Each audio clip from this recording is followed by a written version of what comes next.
You were on going into the third chakra. Mhm. Does that help? Yeah, that helps a little bit. Anyways, sorry, we had some technical difficulties. My computer blue screen, so we are now back up on the air. Alright, with the third chakra, this one is responsible for the lower energies and of the chakras to adjust them and turn the primitive, like animal emotions and instincts, into a creative force by showing us our true goals, dreams, and not our animal needs. Through this chakra, the energies of the higher chakras manifest so we can bring wisdom, love, and spirituality to the physical world and to into our own life. Now, when this chakra is in harmony, you're at peace, relaxed, and you're harmonized. You're happy because of your life, your job, your family, and you accept yourself. You're capable of accepting others as they are. You're kind towards others. You have strength and energy to achieve your goals. You show kindness towards others.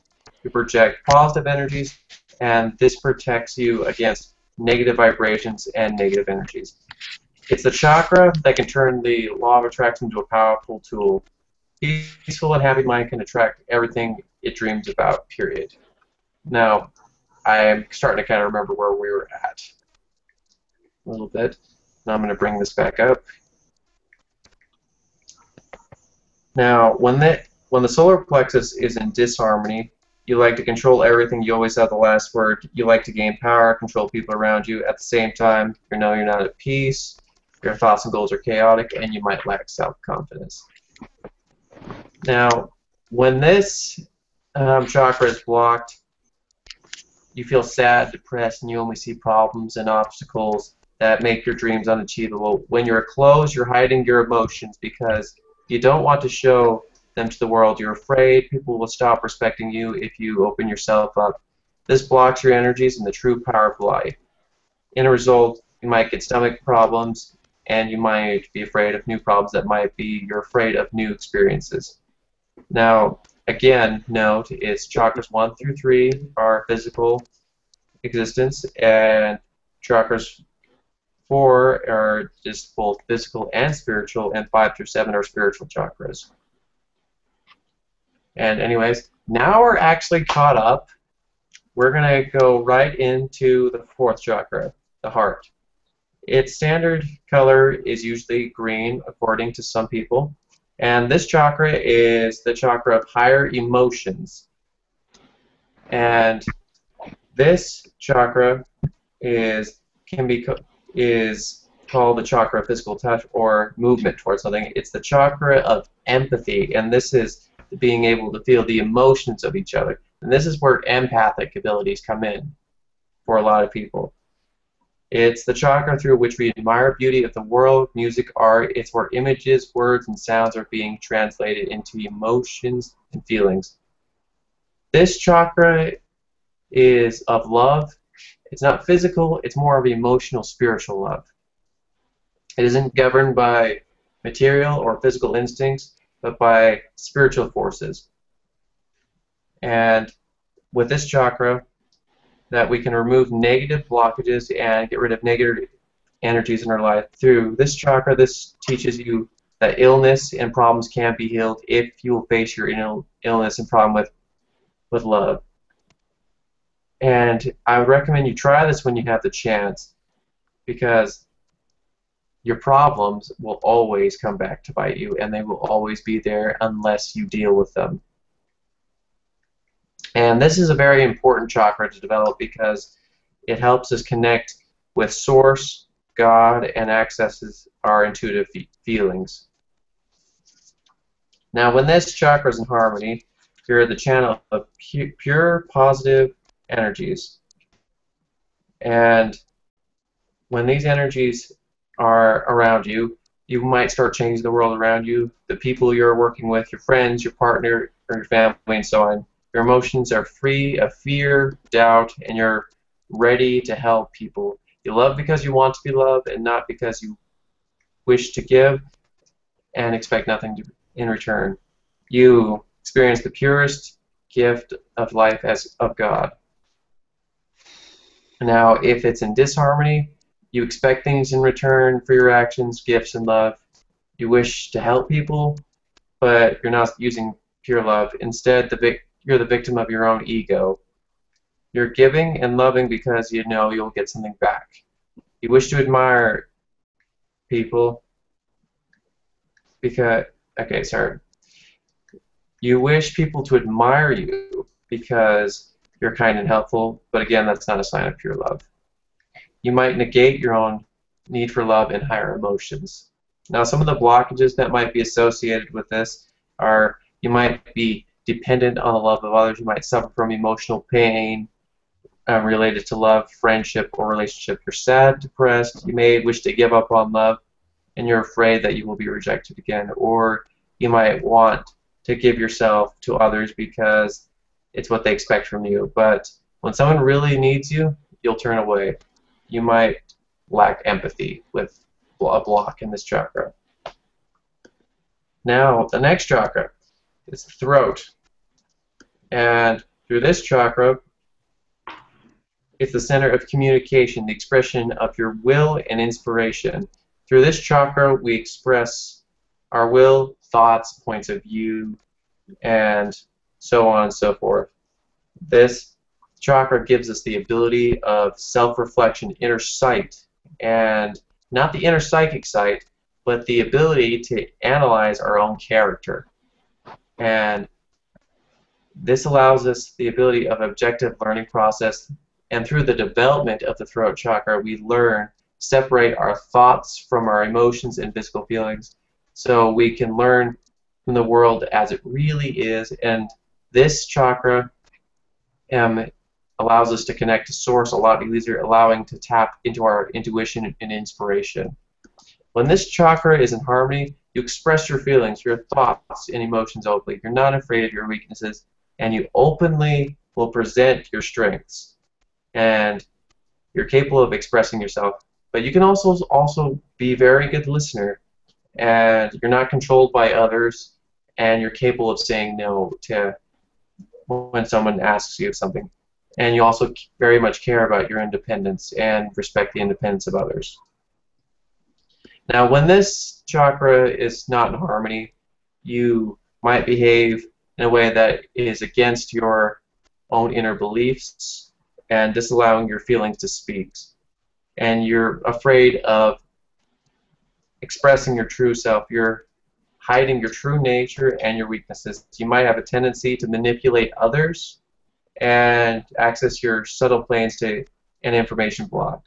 Your spiritual energies might be stuck in your head, but they truly cannot manifest in life. And once more, if for blockages, you have problems with expressing yourself, you're either quiet, you don't talk much, or you're out of life. You only talk pretty much about your job. You hide your inner emotions and problems. You really don't trust people, and you're afraid of their judgment. And you might lack self-confidence in this manner. You're blind to spiritual powers, and you only really perceive this physical world. Now, the third eye is really interesting. This is a very famous one, as you all know, and it's right between the eyebrows, and it's the chakra of intelligence, mind, and psychic powers. It's responsible for conscious learning and understanding the phenomenon of existence. Through the third eye, we manifest our reality and our thoughts and emotions. Somehow, it's related to the famous law of attraction, and every manifestation begins with thought. But often our manifestation is the subject of our own fears, negative emotions, and negative patterns. So if you want to attract a perfect life, and believe me, life is not perfect, and your thoughts can be sometimes a bit chaotic, is you need to deal with your own blockages, and we'll get more into that as we go further along.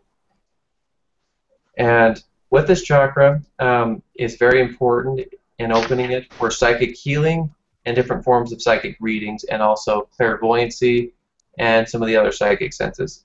Now, when this is in harmony, your mind is logical, but it's also very capable of intuitive thinking. You might have very good visualization skills, and that's really all I can basically say about this one. And on to the what happens if it's in disharmony. You're a person living to the rules of logic and rational thinking, and these are the only rules you will ever follow. And you do not accept your intuition. You always will try to put it off and think, nope, nope, I don't believe it, even though when your intuition is telling you something else. You fail to accept spiritual knowledge because you accept only things that can be proved with scientific, logical methods. With this one, the blockages are the physical world is the only reality that you can accept, and you're defined by your material pursuits and physical needs. Spiritual pursuits bore you and troubles you, and you reject spiritual knowledge, and you're unable of accepting psychic phenomena as reality. Your thoughts might be dominated by your own emotional patterns. Now for the last one, the seventh chakra. Now this one is pretty interesting. This one's located above your head, and its source is pure spiritual powers of man. It's where all the energies of your lower chakras will unite, and it's directly where we're connected with Source, God, and it's the chakra of the final understanding of life, the universe, and everything. And there's not really any better way to put it with that chakra. And that's also where our soul stream comes into play with our chakra. And that's where our soul stream is connected to our higher self. And I'll actually show that to you guys in a picture in a sec. But this is the chakra that where we feel we're more than just, like, for example, for Sue, I'm more than just Sue. Or Michael, I am more than just Michael. I am eternal, and that I am just more than just this physical being. Because we all have our higher self up there, and we came down to this reality to expand our consciousness and experiences, and also to help others for other things like that. Now when this chakra is overactive, it's more, you're not grounded to reality, over-engrossing in spirituality and ignoring basic bodily needs if it's overactive. And, you know, there's some people that do that. And it's like, okay. Some people are really high on energy all the time, and sometimes people just go live in a cave. If you can believe that, and I bet some of you do. And that's really, some people, all they really need for themselves. Now, to show you what the soul stream kind of looks like, I'll give you guys an idea with this other picture. I'll go back to it. Alright, that's the soul stream right there as it connects right into our chakras and energy systems right there. Now, as well as before we get into like the auritic layers, there are 3 of the basic layers you need to know, and these are a little out of order and a little outdated, so I'm sorry. But it goes the etheric, and the emotional, and then the mental body. I'm sorry that the astral layer is out of proportion. Yeah, that was an old one I made a while ago. Alright. Now on to the auritic layers. Okay, grab my notes.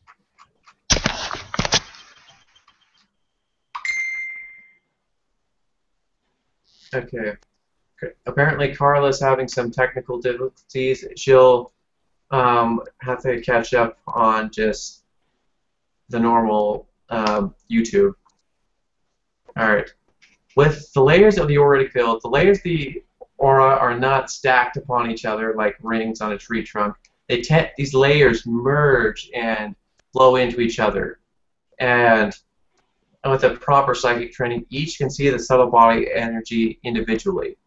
And with this, like, as each of these flow downward into each other, especially with the first 3, because that is responsible for your physical existence, the other ones, the astral and above, are more for your higher self's energy body.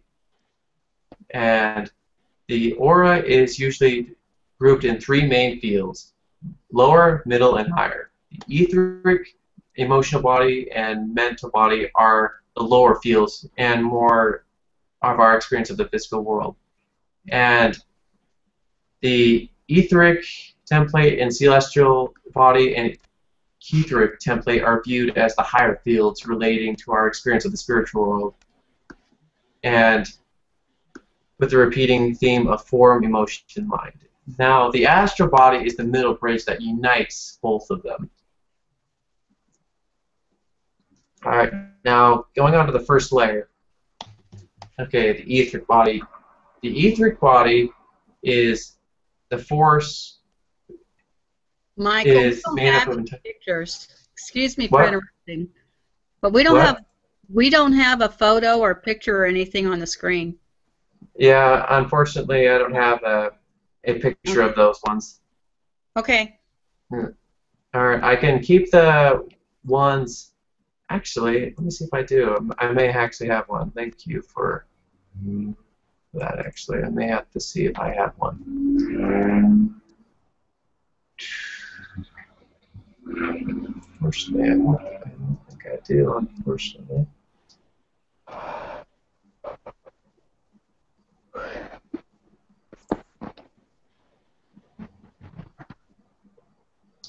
Ah, we actually do. Good eye on that one. Alright, I'll show you a picture of that one. Alright, it's not a very great picture, but you'll get the idea.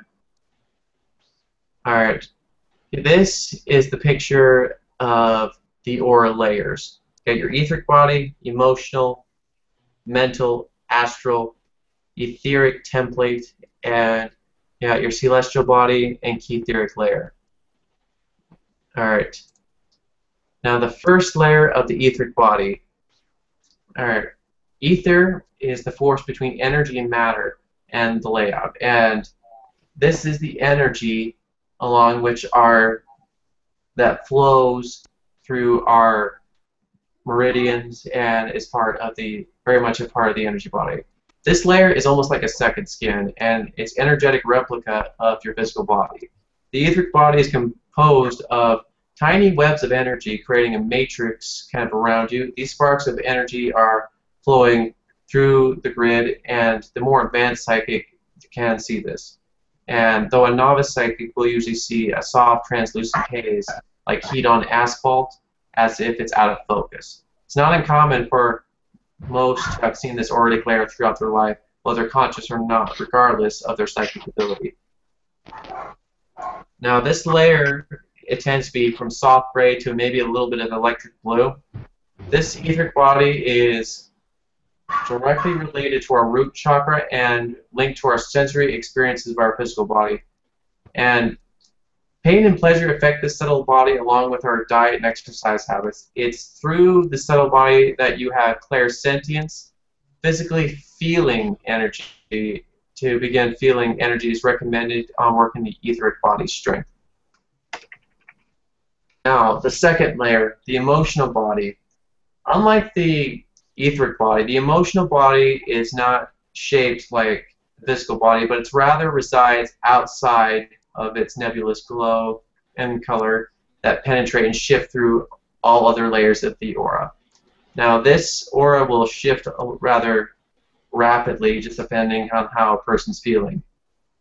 Now, the auric layers ranges in different colors depending on the emotions that a person will be feeling. Usually it's clear, brilliant colors will denote positive emotions, while dark and muddy colors indicate negative emotions. Now, when learning to see auras, the first colored layer, this is the one that people tend to see most. And as I said earlier, the colors kind of really depend on your perception, what that color means to you, and you'll be able to feel that as you get more experience and you kind of begin to feel those auras. All right. The emotional body is directly related to our sacral chakra, and it's linked with our emotional perception of self, meaning the feelings we feel about ourselves. This layer is really kept healthy by allowing whatever emotions we feel about ourselves, positive or negative, to be expressed without dwelling on them or suppressing them and keeping them stagnant in our fields. And this is where blockages come into play, because what will happen is something really awful will happen to a person and they will completely suppress it and bury it without ever having to deal with those emotions because they're very painful. And that can create blocks within the emotional body. And as you create a block on a higher level of these energy bodies, the more it flows down to the other bodies as well, the lower ones. So if you create a block on the higher body, you've also created a block on the lower ones as well. So keep that in mind. And the third layer, that's the mental body. This one is responsible for our thoughts, ideas, and beliefs. And this one tends to be a yellow to a gold hue, color kind of just depends. And it's strongest around the head, neck, and shoulders areas, much like the depiction you'll see in halos from religious art. And the more one concentrates on an idea or thought, the brighter this area tends to glow. And you've probably seen this when some people are talking how when they're focusing on an idea so much in front of the classroom, if you have teachers, that area will start to spike. And that's part of the mental body. You'll see that spike. And within this auritic layer, there are blotches of color that represents various thought patterns we've created through chronic form of focus upon them. The colors of the blotches represent our emotional connection through these prolonged thought processes. The mental body is directly related to our solar plexus and is linked to our mental faculties, both rational and intuitive, right brain, left brain. This layer is kept healthy by keeping both well balanced by actively dreaming and imagining and also pursuing knowledge and the quest to learn more. Prolonged negative thinking and pessimistic look will damage this auric layer. And it's through this field that you participate in visualization mediators, while deeper meditative states will begin aligning you with higher subtle bodies. Now the fourth layer, the astral body, it lies beyond the mental body, and it's the layer which interacts with all the others. This layer is the one that creates energetic cords connecting us with others, and it's also the layer where we see negative interactions such as vampiric cords, hooks, tentacles, and daggers from psychic attacks and curses.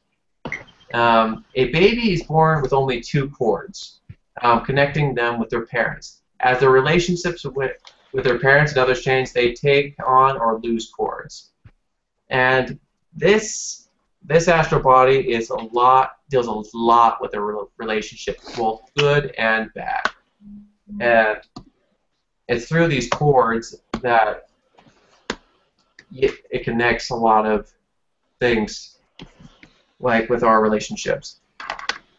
And the astral body is an accumulation of our mental and emotional bodies, but less immediate. It's prolonged perception of ourselves mentally and emotionally, whereas the other two auric fields flux at a much faster pace. So this is the one that really stays very stable. And it's the part of the auric field that is the deeper levels, and it's the part, if you do readings, that you can begin to access memory, because these are where the energy layers have each their own story to tell. The emotional layer it shifts rather rapidly, and it's rather a bit of a surface reading. But the deeper readings come from this layer and the mental layer, and it comes from these much higher layers. The astral body is the bridge between realities and is in charge of dreams, visions, hallucinations, and astral projection. It's the portion of yourself in which you're still conscious and experience other levels of reality. This energetic body is capable of biolocation or projection, being in two locations at once, which is how it can navigate away from the physical body. The astral body is directly related to our heart chakra, and as I said earlier, it's linked to our interactions with others and how they affect us emotionally. This layer is kept healthy by maintaining genuinely positive relationships with others, friends, families, lovers, plants, animals, etc. And that's why sometimes you'll hear people telling you to cut the cords from others, because Really, for really negative relationships, they are draining to your energy, and it can be very detrimental to your health over a long term. All right, now the fifth layer. This one can be very useful for healing. This is the etheric template. The etheric template is the ideal blueprint for your etheric body. The etheric template tends to be about arm's length from a person and is composed of superfine and almost clear energy.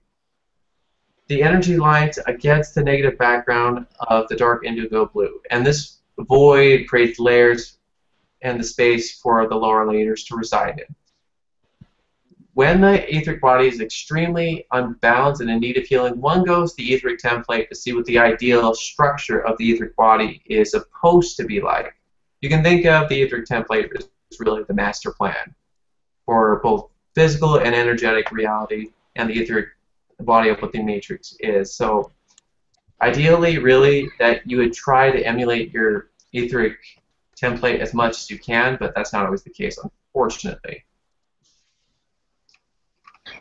The etheric template is directly related to the throat chakra, and it's where sound becomes matter, and that's why a lot of the times you'll see the mantras like the from non-physical to physical. This layer, when you do that, it projects energy and is responsible for creating different parts of reality. And divine will and this blueprint are created by our higher self and the highest desire of our path, which serves to serve the highest good of all. And this layer of the soul body is connected to our co-creation. It's where divine will and magical will of manifestation are structured. When our free will aligns with this, we see strong and vibrant etheric template like a grid being filled. When our free will is not in alignment with the highest design of the blueprint remains, but the energetic lines aren't luminously activated. When your free will and divine will are not matched with in the results of feeling and not knowing what your purpose of life is, feeling lost and you feeling like everything is wrong. And probably a few times in your life you felt those feelings where things were not in alignment and you felt like you felt really lost. When you start invoking your magical will and realize your power as a co-creator, this field begins to balance itself and you begin to manipulate reality around you. Now the sixth layer, the celestial body, lays beyond the etheric template, where the etheric template is just the form of the higher realms. The celestial body is sort of the emotional body of the higher realms. This is composed of rainbow hues, it's very colorful, and it's composed of softer colors and brilliant electric colors with a shimmer that kind of reminds me of, if you know crystals, a labradorite. And this energy layer is very reminiscent of a star. In fact, it's kind of composed of rays emanating outwards, much like the star in the sky. And this field kind of relates to the Christ consciousness of feelings of unconditional love and experiencing spiritual ecstatic states. It's the field where we are all connected to all beings through unconditional love for physical life and planetary consciousness. And the celestial body is directly related to our third eye, and it's linked to our spiritual connection with everything around us. This field is nourished through meditation, stillness, and contemplation of metaphysics, spiritual, and religious practices. This field relates to the divinity we see within ourselves and the divinity we see in others. And as such, the beliefs are directly affected this field.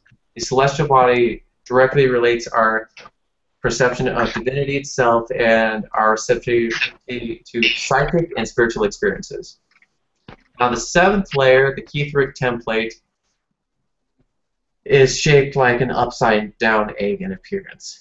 Now this part of the energetic body is known where we are one with the divine. And it's the presence of our higher self that infuses the energetic body, and this usually radiates golden depending. And it's much like the mental body of the lower realms. This is the higher mental body, where the celestial body is the emotional body, and the etheric template, and so on and so forth. You kind of get that. It's the higher self's divine mind, which holds the whole energy body together through the etheric template. It's so that we can experience reality as an incarnated being with an individual identity.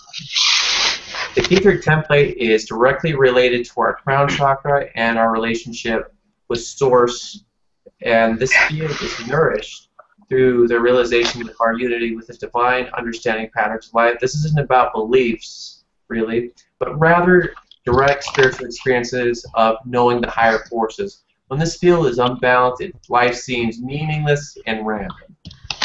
This field is strengthened through thirsting for spiritual knowledge and higher concept. It's driven by the search to genuinely know the true nature of God or Source.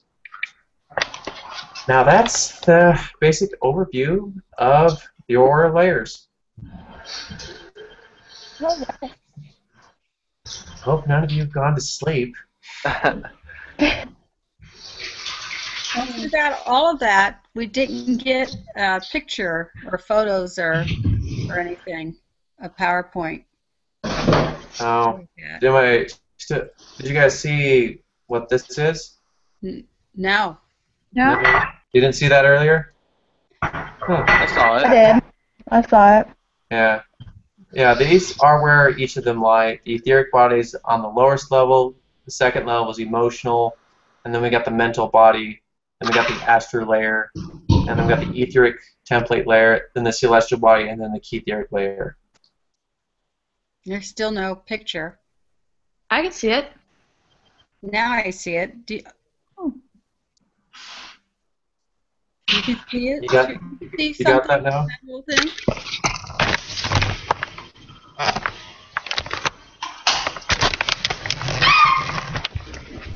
Alright. You guys got a good look at it? Mhm. Alright. By the way, who is Timothy? That's me. That's me? Okay. I was like, Yeah. Coda, where is your picture? Alright. Now, on to the next part of the subject here, and I do not have a PowerPoint to show you on this, but these are just some notes you should just keep in mind. Now, psychic energies, what are psychic energies? You have your chi, which I'll just call energy for this case, and then you have your life energy. And once your life energy is depleted, you can't get it back, and you will eventually die. Alright. Now, what uses your normal everyday energy is obviously your psychic abilities will use energy. And also, living requires energies. This includes negative emotions like anger, fear, and, of course, stress. Now, this is a little bit more mature on this next part, but just warning you now. All right. With sex, in the case of male, sex depletes your energies as you're sending them into the female body so it can feel the fetus later on. That's why if you are male, you should either learn how to control your sexual energies, limit your sexual activities, or focus on providing your body with more energies than the average person. And ladies, I'm sorry, and I'm so jealous of this. You guys actually have the advantage here. You actually have more energies during sex. And I'm very jealous of you guys for that. Yeah. Okay. The next one that will deplete your energy is drugs, smoking, alcohol, tea, and coffee. Now, these substances are very destroying to your organisms, and some are stronger and weaker than others. Now, I am not mentioning drugs because really you shouldn't obviously use them. And, you know, I know that some people will use cannabis and other things like that for medicinal purposes and also spiritual experience, and it can be a great useful tool. But the thing to keep in mind here with cannabis is you're in such a state of openness and you see everything that you also lose your drive for creativity. That's the one thing to keep in mind. It's the same with LSD, in fact, as well. And your ability to be driven to go through life. All right, the next one. Now, you probably all know this one. Fast food and microwave food. And fast food is filled with toxins, and microwave food is just really simply deprived of life energies. And energy drinks, these ones are really detrimental to you for the fact that they push your energy to its limit, and then right when you reach the peak of it, you just immediately crash. And that's why it pushes your energy to its limit, and then you crash afterwards. And that's why they're very damaging to your organism in the first place. And negative thought patterns, hate, jealousy, intolerance, aggression, and negative patterns can also deplete your energies. Now, I also want to keep in mind on the course of diet here. As you guys know, you've probably all heard vegan, eat very healthy, fruits, vegetables, and that's all very good stuff. And trust me, it does work. And it really does help you in your psychic development. Now, keep in mind here, though, that even some of the most advanced psychics still enjoy meat and some sugars. You don't need to give up on them completely. It's just try to put them in moderation and try to put more fruits and veggies in your diet. And the next thing here, also keep in mind, is try to drink plenty of water, because this is very important for keeping your energy a lot higher and having more of it. I know me, Kelly, and Sebastian and Amalok, we always feel like fish because we have so much energy in our bodies and we're getting so much heat, because after a while, when you get enough energy in your body will literally start to heat up.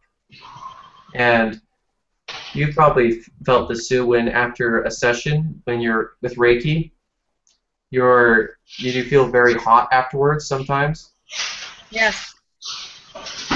That is the sheer amount of energy running through your body, and your body's trying to catch up with it, but it's not quite able to, so it produces more heat. And your body will get used to the heat after a while, and you'll just have excess more of energy when you develop the energy system more.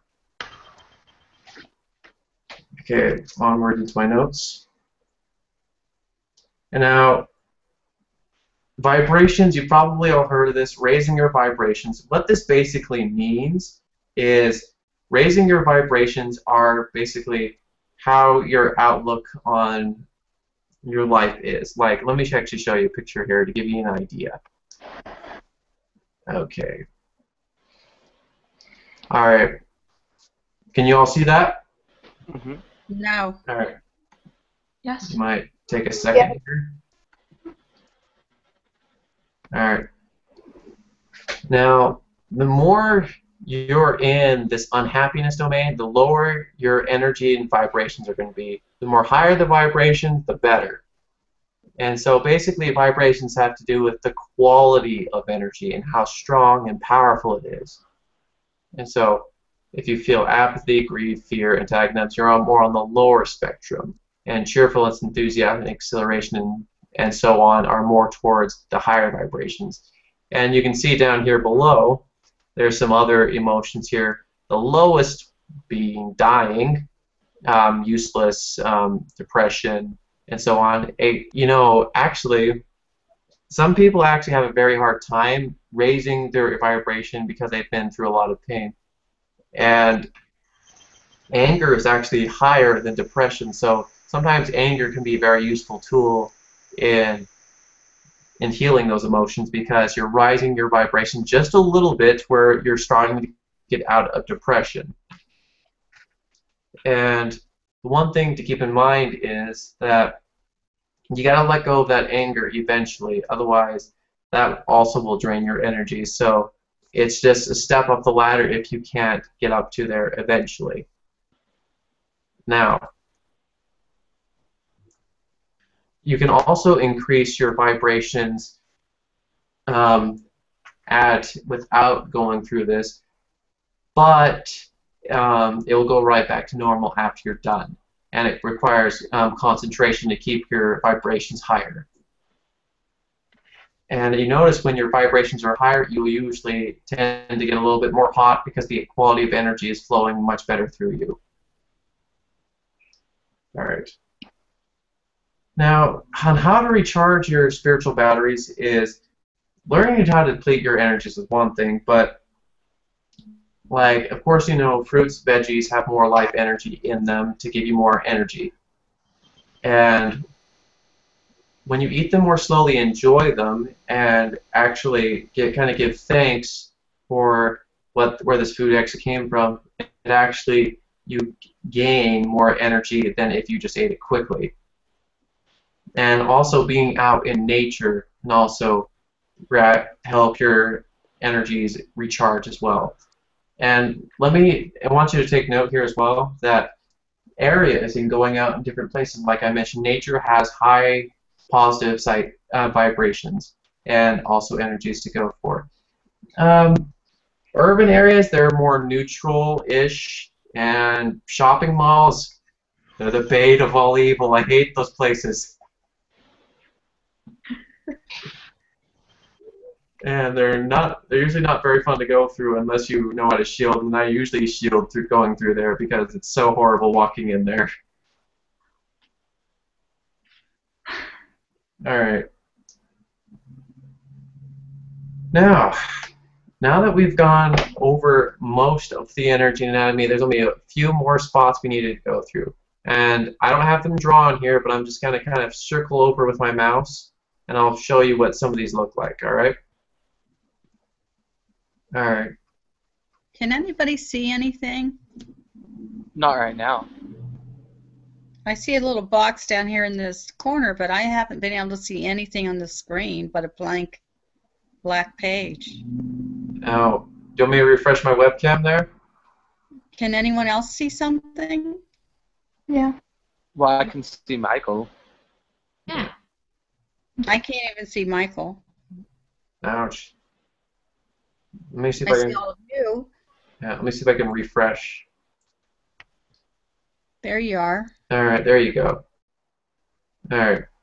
Now, on to the next part here, where energy is usually stored in the body. Alright. Right here, right in your lower layer here, right between like your stomach and right around where your root and sacral chakra is the subnavel area. And this is where vital energy sits.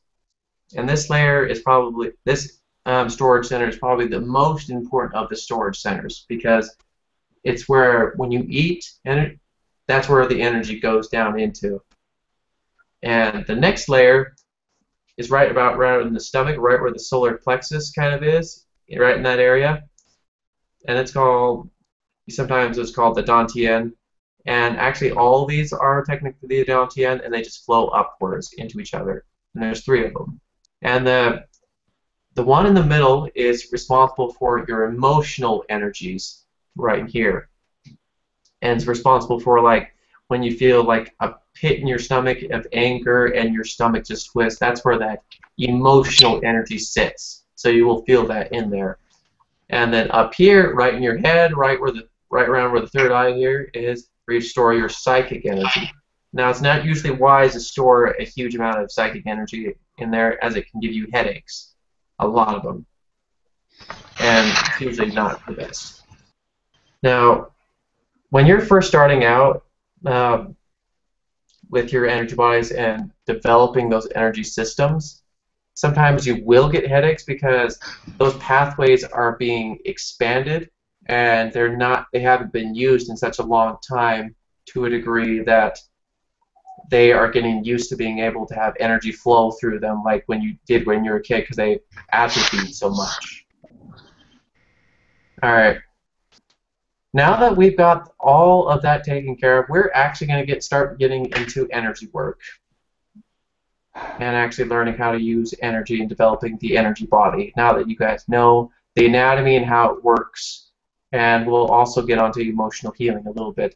That one I'm going to try to keep a little bit more low-key because I know this is live and I'd like you to keep things to yourself a little bit more, unless you don't want to, and you can tell if you wish. But yeah, that's all up to you.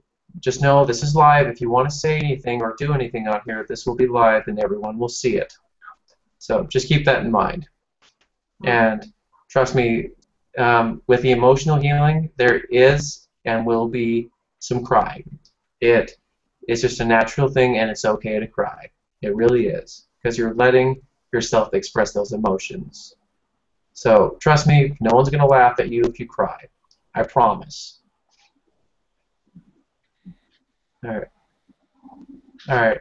Now on to actually with the energy system and actually developing your energy body and using energy work. Now, what we're going to learn here first is actually, how many of you can create an energy ball? Can you raise your hand up to the screen like this?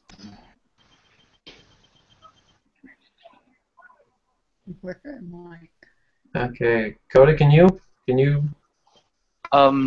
I don't know. I used to, because I haven't done it in forever though. All right. So Elle and Alyssa haven't created an energy ball yet. So we'll guide them through that process. I know some of you already have, and I'll just ask you to be patient because everyone's still kind of learning.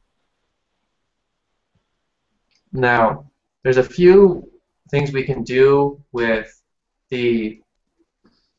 creating an energy ball. You can do it in two matters. You can do it with visualization, which some people are really good at, and also through feeling.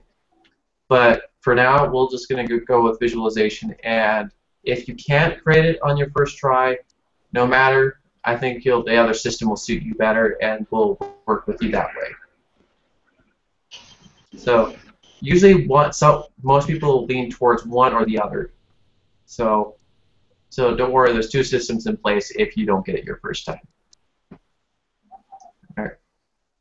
Now, I want you all to close your eyes. All right.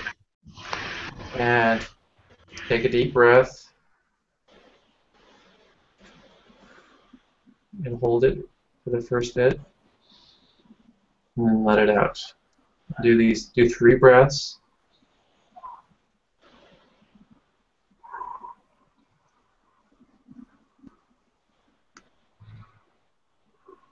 Now I want you to visualize the energy coming up from your stomach and visualize in your mind's eye a pool of energy in your solar plexus. And visualize that energy going up through your stomach and up into your chest, up into your shoulders, and down through your arms, down into your elbows, down through your forearms, and right into your palms, and just let the energy pool there for a bit, and you might feel heat, pressure, or cold, depending. And then when you feel ready, visualize that energy forming into a ball, and you will feel those sensations, and you might feel like something's in between your hands. And try to keep them cupped like you're holding a ball when you're doing this. Now, when you feel like you're done, and you feel like you've got the energy ball, just give me a nod.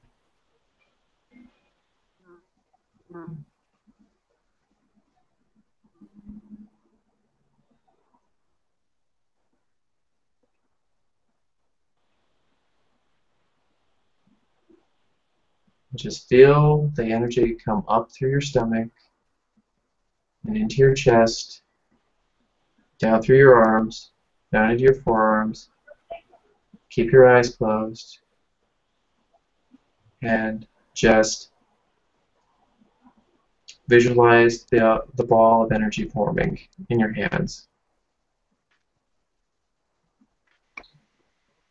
And just visualize holding it.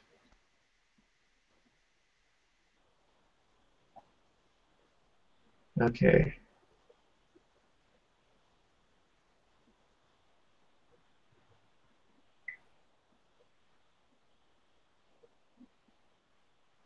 Having a little trouble, Christina? I don't know. You I got think it? I'm there. You think you're there? Alright, tell me if you're not. And I promise I won't be mad at you. I really won't. Everyone develops at their own pace. Alright, now that you actually have the energy ball, I want you to form a hard shell on it. Visualize a hard shell, like an iron covering the ball or a hardwood surface. This is to prevent the energy from escaping and from your energy ball dissipating later on. And with this energy ball, this is important because this is your first step of manipulating energy outside your own body.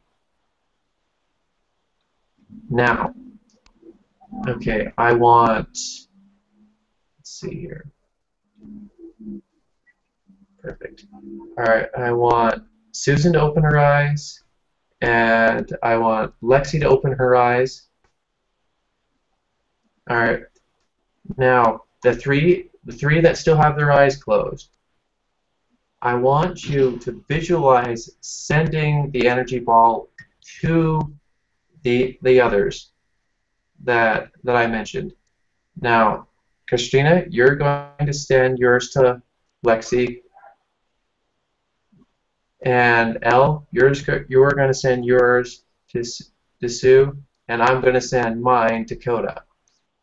And you're going to practice catching another person's energy and feeling what another person's energy feels like. Alright. Now that I have you all paired, everyone have a partner? Alright. Alright. Now, visualize and hold your hands out for those who are catching, and close your eyes, and just be ready to catch the energy. And you will feel that energy hit your hands, and it'll be different than your own. Alright, Coda.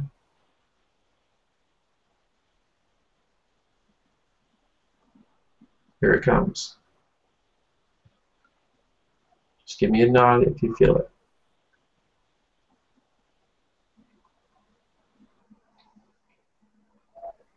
Okay, good. Now, to your partners, if they've caught it, give them a nod if they've been able to catch it. Okay. Sue, were you able to catch yours? No. No? Alright.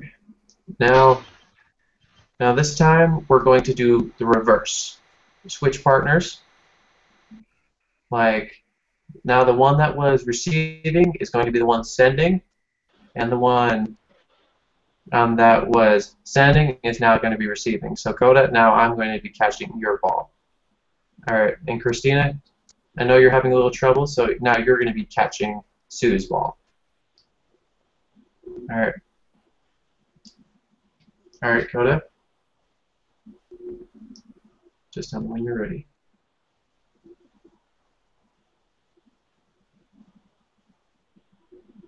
Okay. Got it. I'm ready. Ready to catch? Christina, Mm-hmm. you ready? Royale? Got it, got it. Inner energy is an interesting one.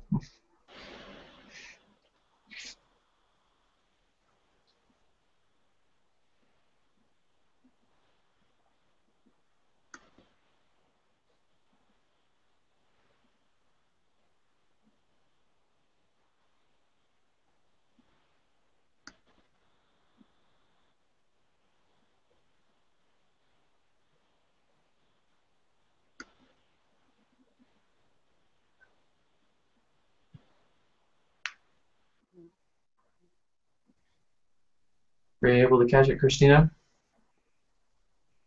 I don't know, I'm not sure. I think so, but You're kind of not sure. Did you feel something in your hands? It's very subtle. there's not only in my hand, there was just a small change in my thought pattern. I don't know. Yeah. It's really subtle. Alright. Yeah, it will be pretty subtle, so don't worry about it. I think you're going to be better suited for the next form I'll show you guys. And I will combine visualization with this a little bit. So it depends on what you're better at. For Christina, I have a feeling she might be better at feeling and moving energy through feeling. Some are better at that than others. All right. Can I ask Christina something? Sure. Yeah. Did you feel like maybe a little bit of vibration in your body? Yes, that's more how I could describe it, yes. Mm-hmm. Okay. All right. So you did feel something.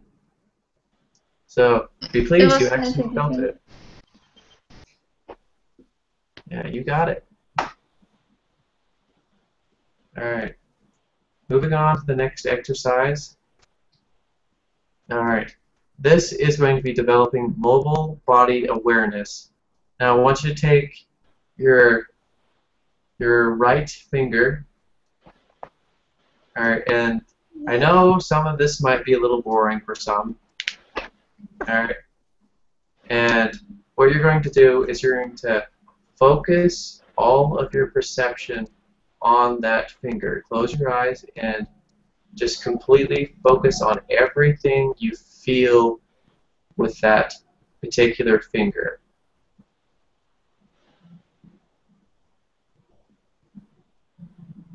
And you should try to feel every sensation about it. And you might feel a little bit of change this time, like you were holding energy earlier.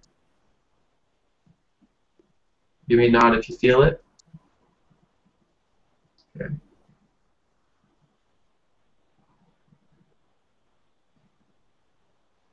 Just focus on your finger completely. Just every perception about it. Just feel everything from here. Completely shift your focus to your finger.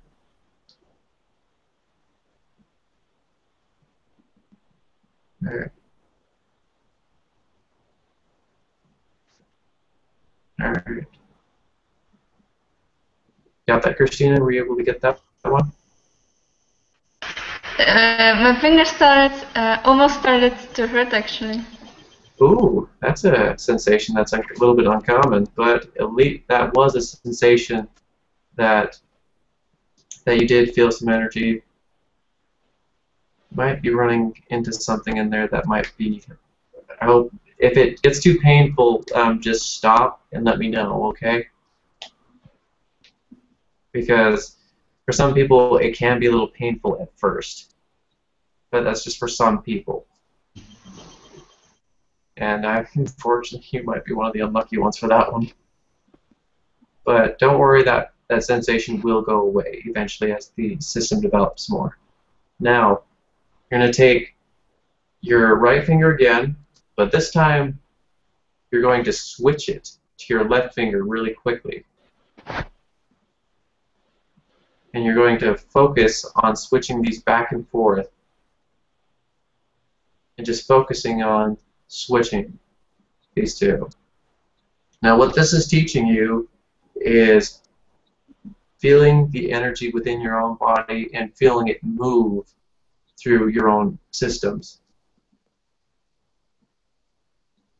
Alright. Now, once you've got that, try to split your focus between the two fingers. And focus all your perception on the two of them. Just feel. Or if you feel so inclined, you may visualize as well.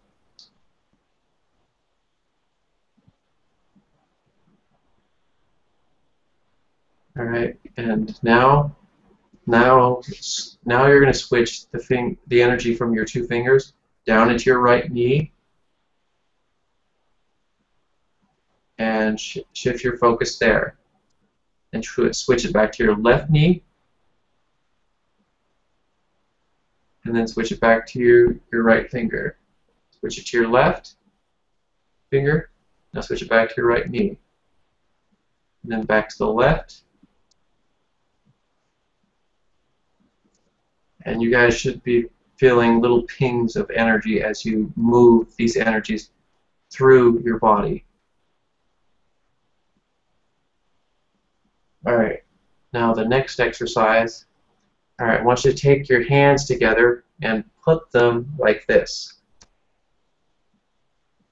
All right. And just kind of like, almost like you're forming a hoop form. And what you're going to be doing is you're going to be focusing your perception again right in the front of your hands where your hands are connected. But this time, you're going to focus on making it move in a circle like a train track, moving through your arm and then through your back and along through here. Now that you've got a feel for energy. You feeling a little lost, Christina? Or Yes, I'm just too tired actually. just what? Too tired. Yeah, that can happen. You're really tired. I mean, I'm not used to staying up that late. Yeah, if you really need to, you can go if you need to, because I know during energy work late can be really hard. Yes, well, I'll try just a little bit. Can you repeat the exercise, please? Yes, yes. And if you want to keep following along, you may do so as well. You can stay up as long as you wish. Just keep it in mind that I know it's really hard at night to feel energy work. So don't feel bad if you're not progressing very fast. Everyone advances at their own level. I can just stay up maximum half an hour, but not longer. All right. That's what I think. Whatever you need. Yeah. And if you need to, you can pick up right where we left off, because I will be posting this onto YouTube, so you can catch up right up with the exercise, and you know where to find me. You can message me, and I'll work with you. All right? All right, sound good? All right. All right. Now, as I was saying earlier, I want you to put your hands in that hoop formation together, and you're going to basically make a circuit of the energy just traveling around your arms and through your back, almost like it's a racetrack, and just feeling the energy flow and move through there. And you just want to focus your perception as it moves through this area. Do that. Make it circle at least 15 times.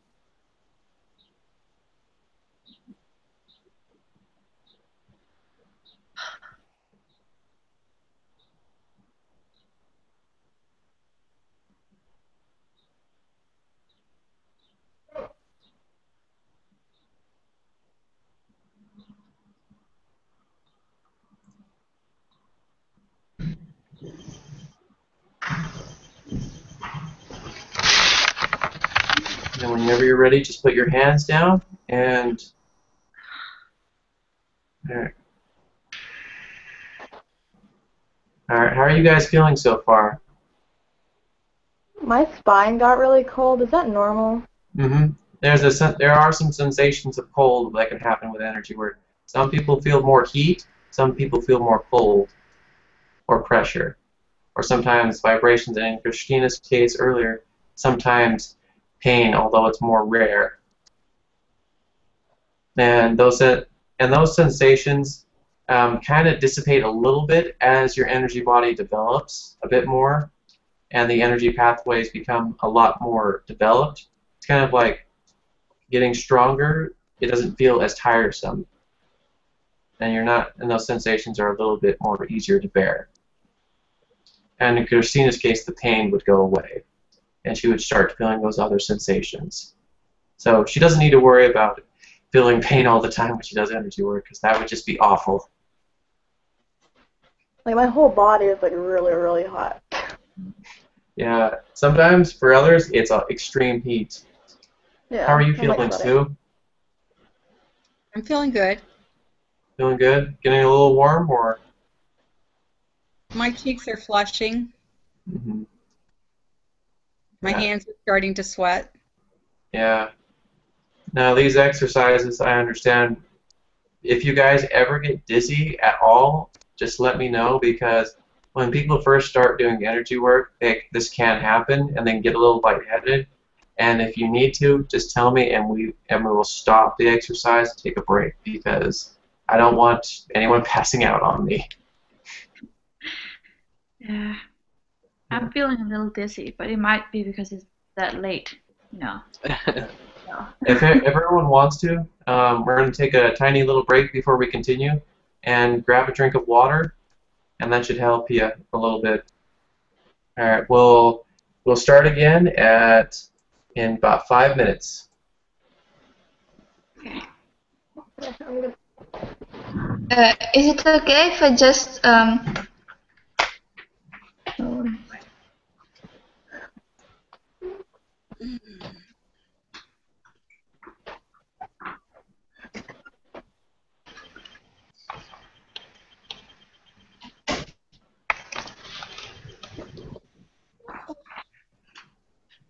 Oh.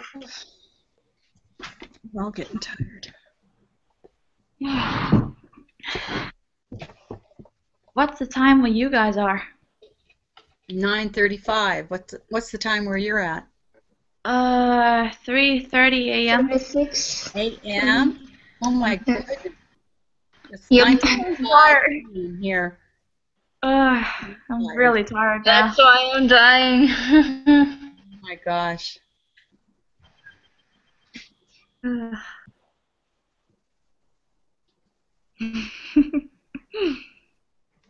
Ugh.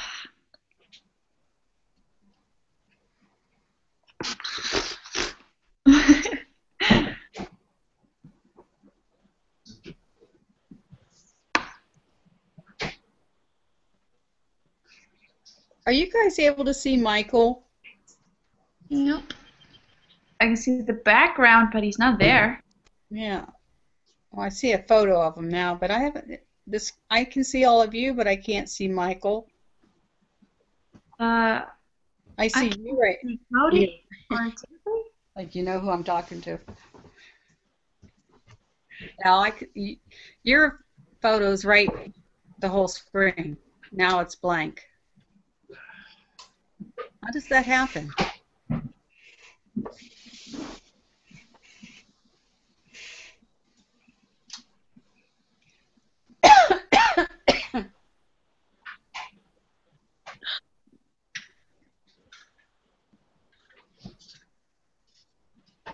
You go to school?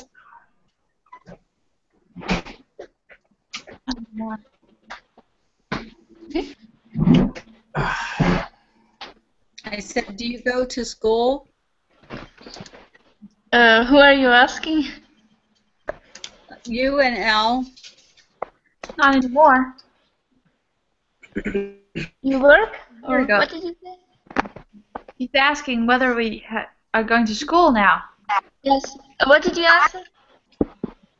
School. I'm a law student, going to my 4th year. Oh. Good for you. I don't know about this.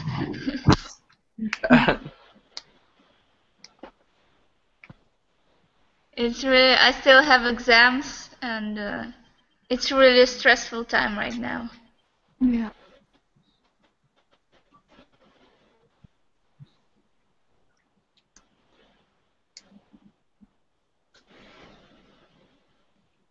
Lexi, Yes. do you go to school? I just graduated from high school, so I'm going to college in the fall.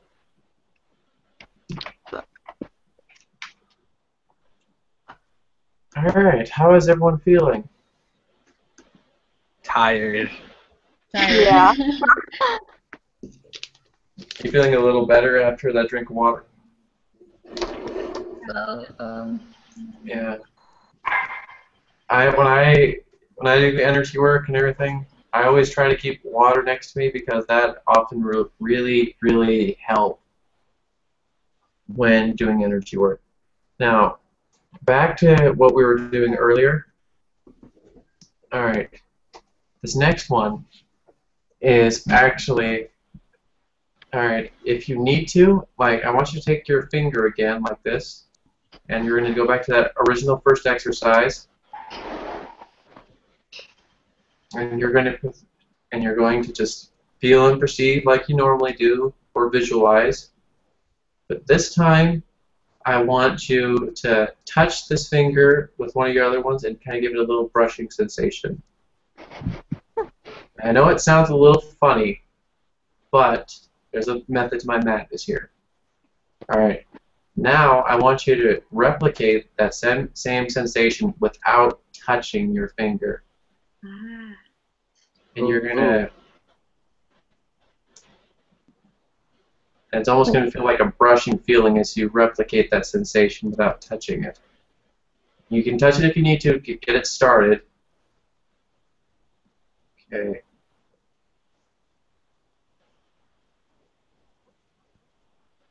Alright. Most of you got it?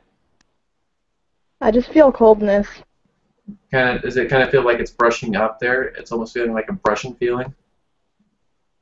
A little bit. Yeah. It's very slight. Yeah, I feel it now. Yeah. Yeah, you just want to feel it like a brush is just going right along the edge on where you touched your finger earlier.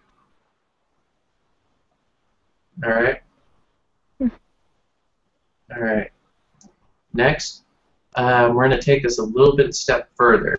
Now, without touching your shin bone, I want you to replicate that same brushing feeling up your leg.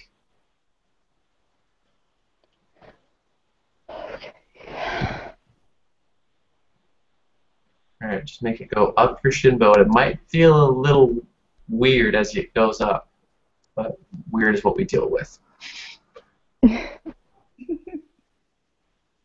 I feel like air moving up my leg. Yeah, it's a kind of a funny little sensation. And what we're doing here is we're actually waking up those old energy pathways we haven't used in a while. And we're developing the energy body. And these exercises are meant to develop and also to practice so you can feel your energy in your body at all times and knowing where it is and what it's doing. Now keep in mind as well, like as you do more energy work, and Sue can probably attest to this when she got Reiki certified probably, a lot more issues arose because she hit blockages, and probably some pretty crazy things were happening around at that time in your life. Am I correct? Very correct. Because what happens is when the energy moves through you, they hit blocks, and what will happen is they will manifest because they want you to deal with those blocks. And with those blocks, you have to deal with them, otherwise they will impede your progress as a psychic. And they will constantly keep coming up and might even drive you mad. And now there's some people, like if you've heard of Kalundi Yoga, and the Kalundi, it sits right at the base of your spine and it's responsible for a huge, crazy amount of energy.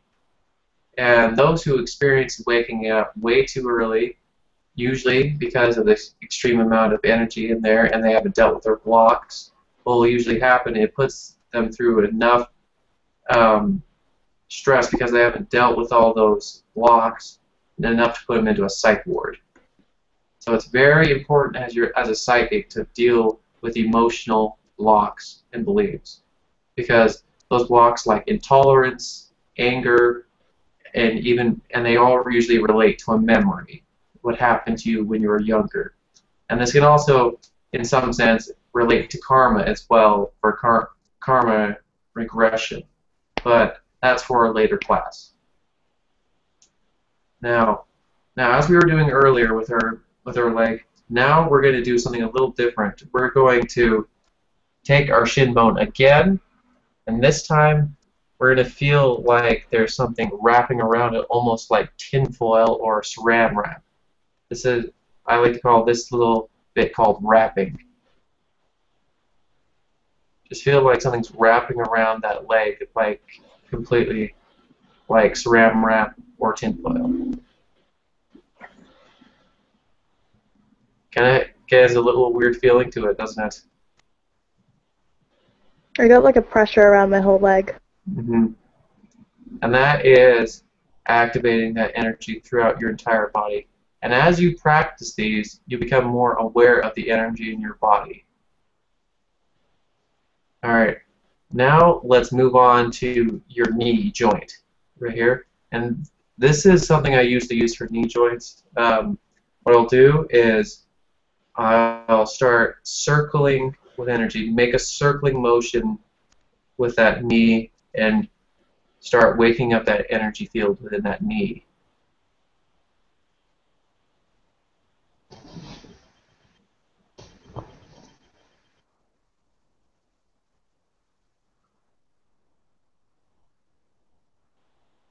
All right, you got it? You guys got it? All right. All right. If I'm going too fast for you, please tell me. All right. I want you guys to get these because these are important skills to start out with. All right. Now, this is a lot more difficult action. This is where we start to get into manipulating energy outside of your body. All right. Let's take your same finger again like you did earlier. However, this time you're going to feel and visualize a little bit, or just feel that finger stretch towards your forearm, and you're going to feel that energy finger stroke right here along this forearm and I want you to do that without touching it.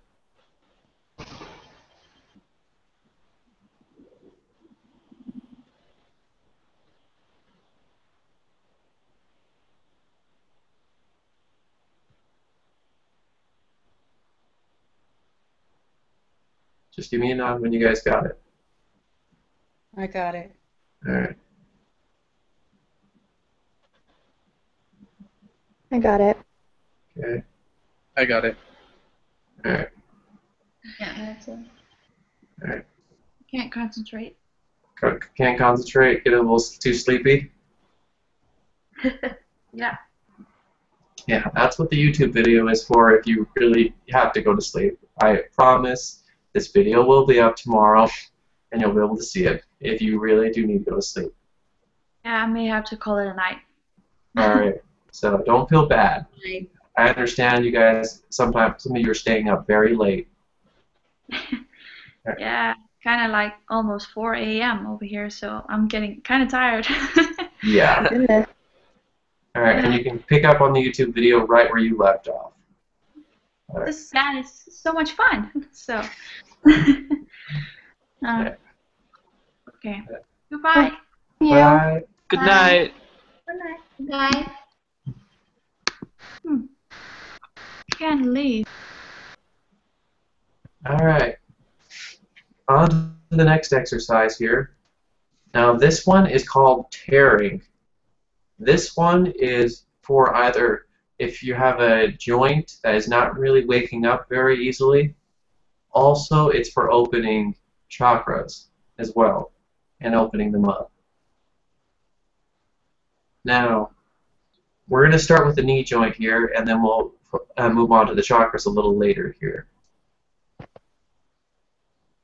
Alright, and I want you to take that, it almost feels like paper tearing for the tearing action on joints. Just feel like you're almost tearing something through there. And it might feel a little funny because it's not usually the best feeling, but it's usually very effective at waking that joint up if it's being a little troublesome.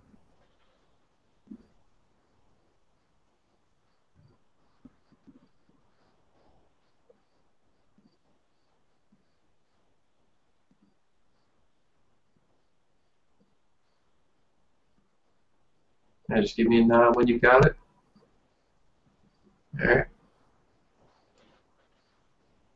Alright.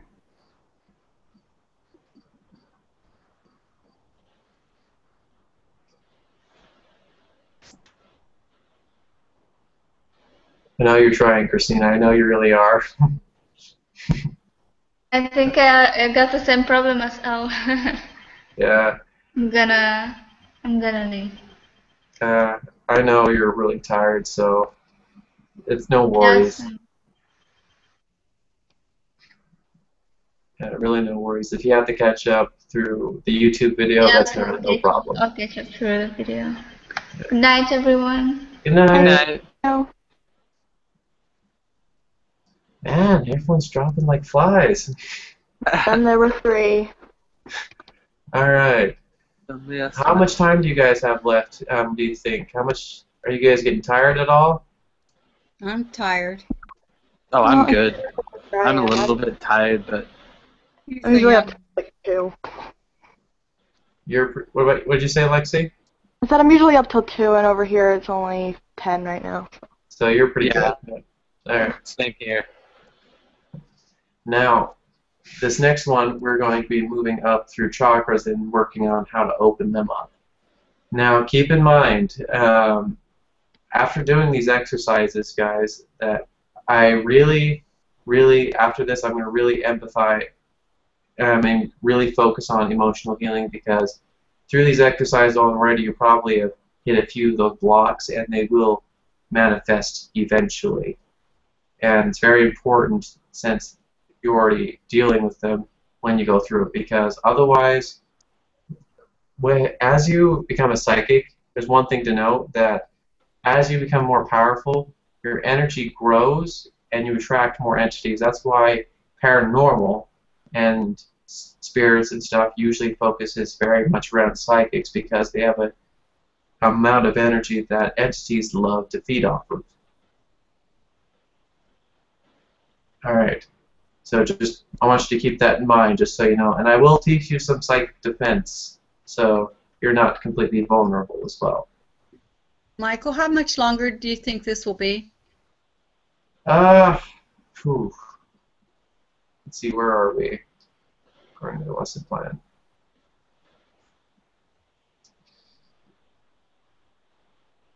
Alright.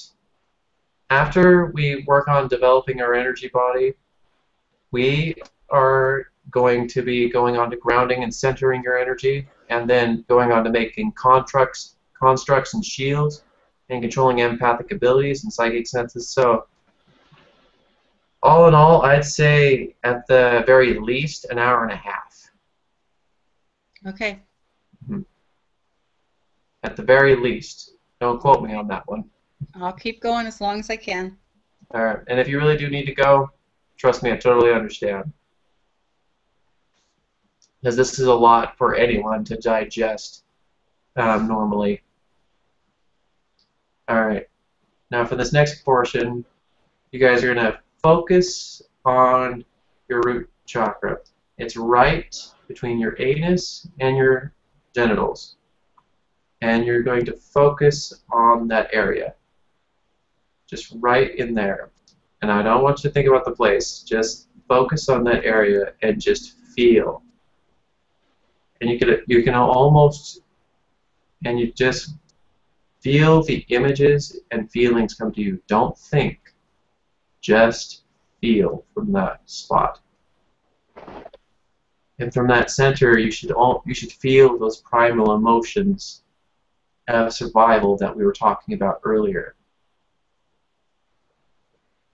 Now, like you're opening up a sack, I want you to, like almost like you're tearing it open, just slowly open that sack up. Right where that chakra is. And you should see, and if you're clairvoyant, you might be able to see the petals open of that chakra. And now each chakra is like a vortex and a swirl of energy. I also want you to visualize and feel that energy swirling faster.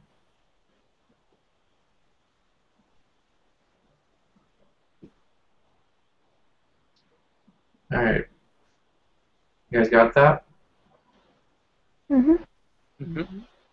Alright. Can I have a bit of a weird feeling now that you've got a little extra energy down there? Yes. Yeah. Alright. Now we're going to move up to the sacral chakra. We're going to do the exact same thing, and those emotions that we talked about earlier at the beginning, of this, you're going to feel those a lot more. This one's below the navel, right? Yeah, this is right below the navel, right below your stomach. And you're just going to feel and perceive until you feel that energy vortex. If you're clairvoyant, you might be able to see it.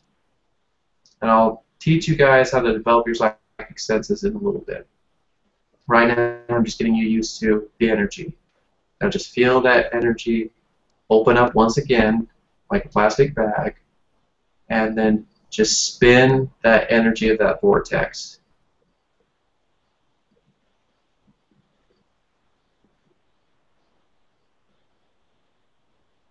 All right. Now on to the solar plexus. We're going to do the exact same thing, and we're just going to keep moving on bit by bit, doing the exact same thing. All right. Now open it up, spin it. You should feel those emotions we discussed earlier in the early section. Now you're going to travel up to your heart, and you're going to feel the love and those emotions associated with it as you open up your heart chakra. Then up to your throat. Just feel that open. And just spin the energy.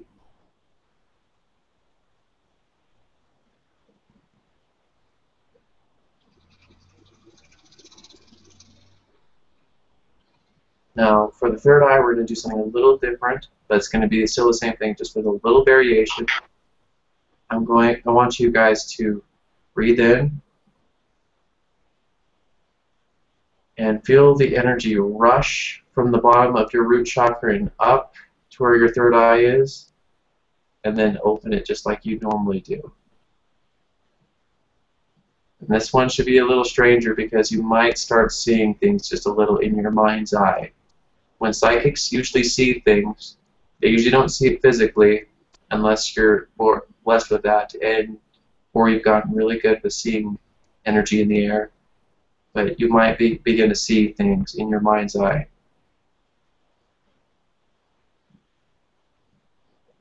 Alright, now for the final one, the crown. Alright, feel the energy from your lower chakras surge up through and up into your crown, and then open that one.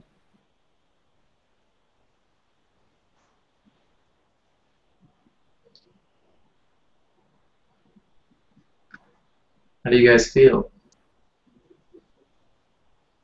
I'm vibrating everywhere. Wow. I feel really light. You feel what? I feel light. Light. I feel like I'm not in my body, but I am. If that Yeah. makes sense. Yeah, you're starting to vibrate. And those are the vibrations you do feel. Like you've probably noticed as well when like you're really happy, you kind of feel almost vibrating. That's because your energy is vibrating at a higher state. And now that you've opened up that channel of energy, that more of that energy is starting to vibrate because you've opened up all that energy. I could feel air going out of my chakra, out of my crown. Just like a rush. My dogs were staring at me. They probably are. All right. Now that we've gotten this, now we're going to work on psychic senses. All right. Do you guys have any living things in your house? Have what? Living people or pets or anything in your house? I know one of you said you had dogs. My husband's in the next room. All right. This next one is going to be dealing with clairsentience and feeling energy. I want you to begin to visualize and feel your aura and energy expanding throughout your entire body. I want you to feel every layer and bit on your skin and that aura just expand.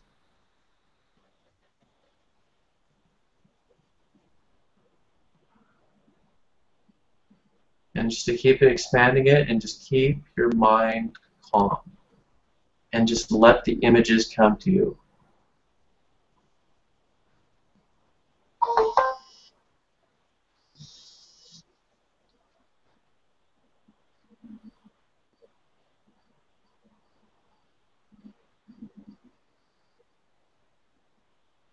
You guys feel anything? I just feel pulsating. I don't have too many images, maybe really quick snapshots of stuff. Mm-hmm. Got an image of what was going on in the living room. Yeah. What about you, Coda? Not much. Yeah. It gets a lot stronger as you practice it more. And what you'll begin to feel as you walk into rooms and everything, this is called passively sensing energy. What I'm getting you used to is feeling your aura touch other things and feeling and being able to process what that information means as it passes through you. All right. Now I'm going to teach you guys active sensing. All right. Do you guys have anything at all that you use a lot, or somebody has touched a lot? I have my crystals here. All right. Pick up that. But you, Coda, do you have something that you use a lot? I have my glasses here. All right. Pick up your glasses. And what about you? I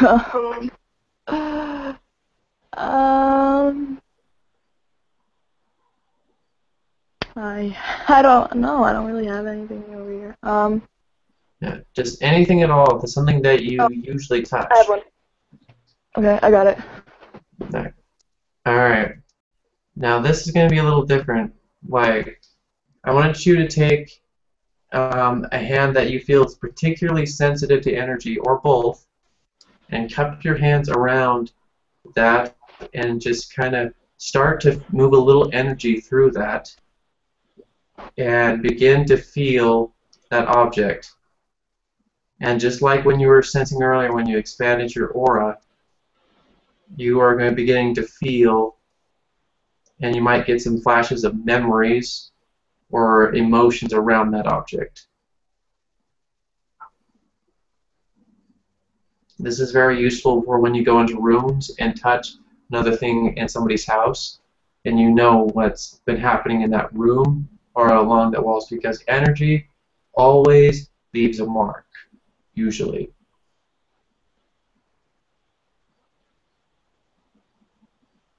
It's not until it's been cleaned out that it's been cleaned, but usually it will leave marks.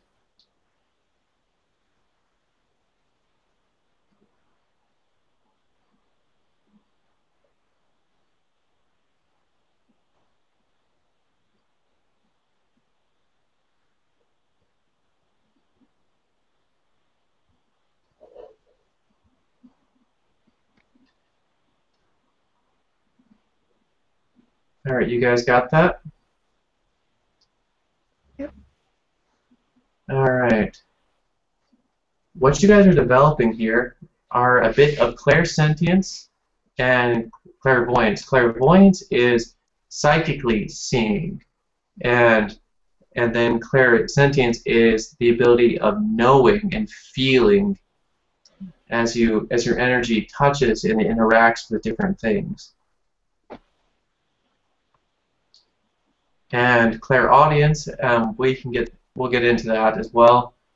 It's your psychic hearing, and some people are very adept at psychic hearing. That's why a lot of times they will hear different sounds, and like somebody was mentioning earlier, they heard something that the rest of us didn't hear because they were hearing it energetically through at the place they were hearing it. It wasn't physical sound. It was more you're hearing it in here. Usually with psychic senses, you hear them in your mind's eye. It's like almost like a memory, but it's not yours. you visually will see things in your mind's eye and hear it, like if you were visualizing a memory. Or it will become as a feeling of knowing and feeling. Would it be different if it was a crystal? Because I know Cam talks about like a crystal all on its own can have memories within it. Yes, very much so. Because that's what I'm seeing. Yeah. Crystals store lots of memories. They're very great at that.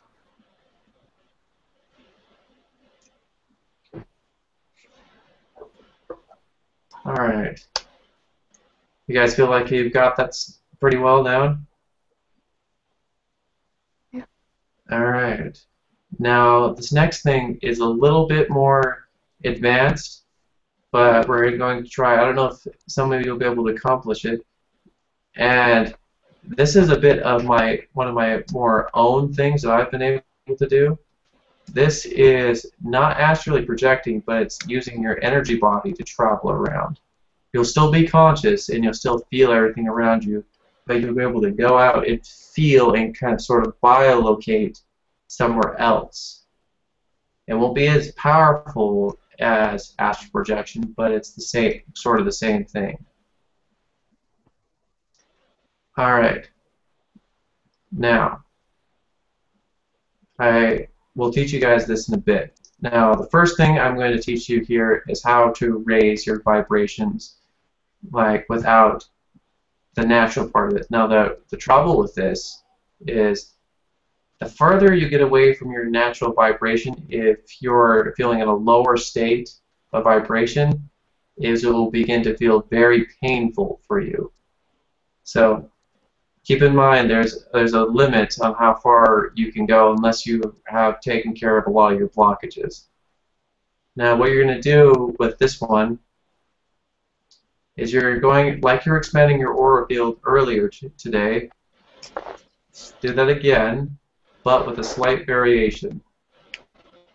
I want you to visualize your energy beginning to vibrate really at a high frequency, like almost like it's shaking really, really extremely fast, like an earthquake, but at a very, very high frequency. It also helps to visualize and also see or feel, I guess you could say feel, light coming around you as you do this.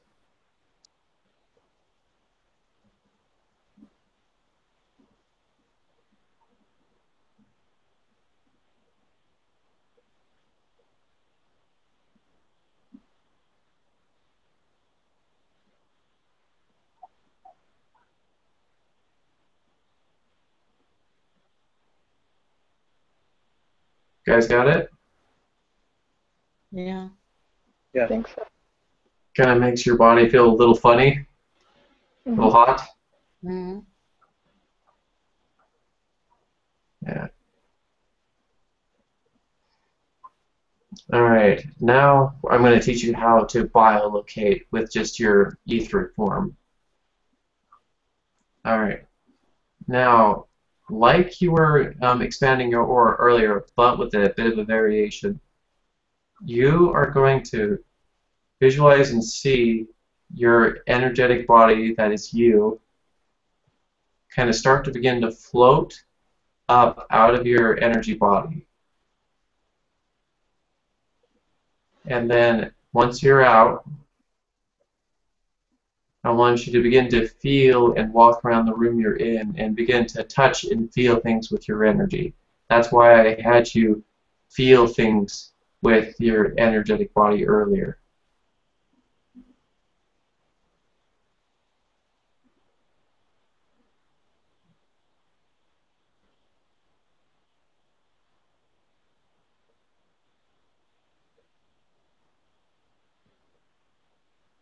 Alright, now that you're out of your body here, I'm going to biolocate to each one of you and hone in on your energy signal, and you're going to feel me in the room.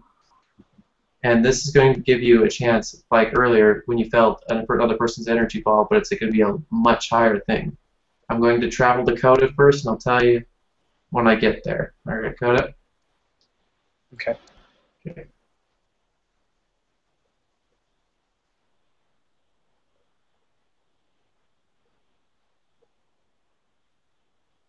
All right, Coda, I'm in the room with you.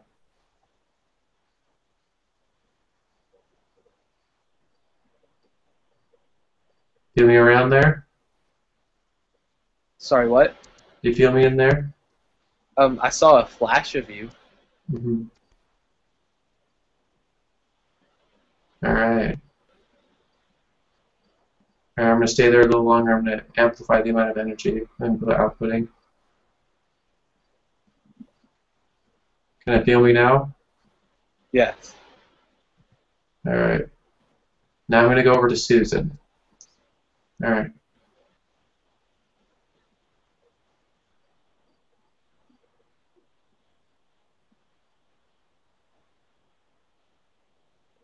All right, I'm here, Susan.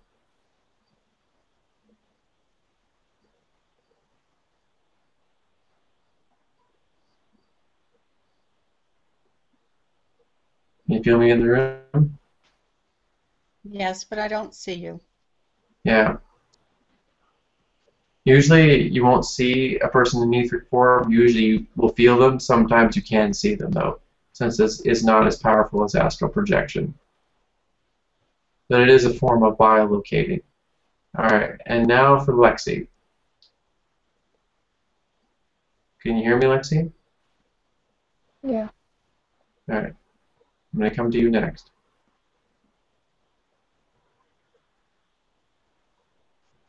All right, here. Yeah, but I feel you. All right, that's what it's like to, okay, you can open your eyes now. That's what it's like to be out and biolocate out of your own body. And you can move at very fast speeds around pretty much anywhere. Like, I can go into space, down the planet's core, I can go to the ocean. You can basically go anywhere with this little thing.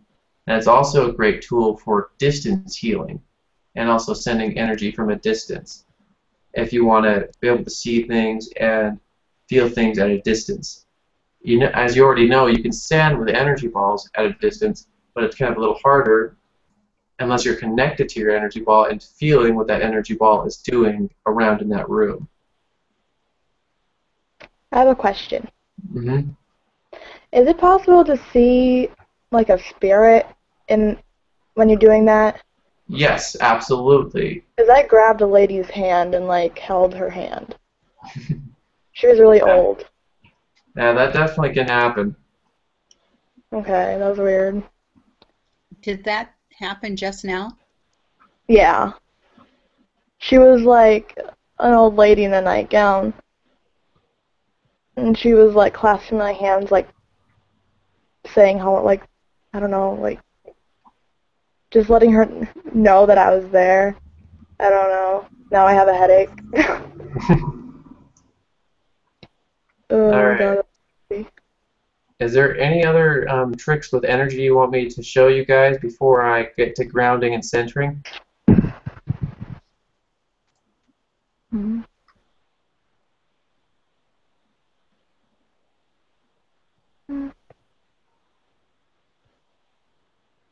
Alright, there's many other tricks, and these are just the basics, what you can do with energy. And you're only limited by your imagination on how far you can go with energy. And now I want you to keep in mind something. The things I'm teaching you here, I want you to promise that you guys are not going to be using these talents for bad things or hurting other people. Of course not. Mm-hmm. Promise. Yeah. Mm-hmm. And the reason for that, I want you to tell you right now, is because what happens when you attack another person is you experience almost a backlash. And because you did it against their will. And that's a lot, and I bet they teach you that in healing, Sue, that if you try to heal someone against their will, you can experience a bit of a backlash and negative karma. There's a few rules where you can physically and go back. It's only if you're like absolutely in danger. That's pretty much the only really rule that you should ever use your psychic abilities on somebody without permission if they're in terrible, terrible, terrible, terrible danger.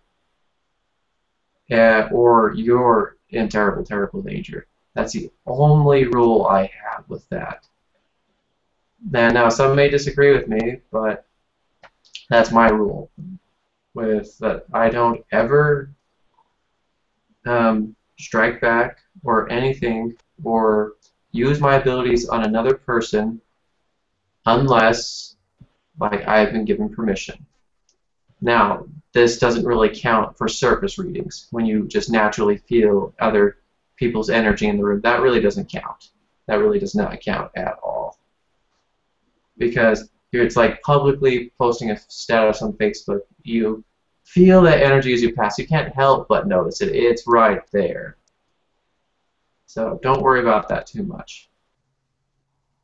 Now the other thing is, like, with energy work, is just keep in mind that you've got to have usually permission when working with somebody. Try to have that permission, otherwise you're going to be more working with the negative side of energy work. And there is a negative side to energy work, keep in mind. And usually negative effects people will have from that are rapid aging, and their karma will get a serious bit of that. And you'll get your own repercussions in your own time. So keep in mind there are rules for if you attack someone without provocation or provoking, because that's essentially what you're doing. You're forcing them to and trying to make them feel or hurt in a certain way without their will. And that comes to play in a lot of people who try to practice magic. They'll try to make love potions or love charms, and they get the man they want. However, what happens usually, if they do get him, is that love will be very abusive and will come back to bite you very hard. That actually happened to a friend of mine recently. Mm-hmm. Yeah, it's powerful stuff. Do not be messing with that too much. Try not to mess with that. Yeah.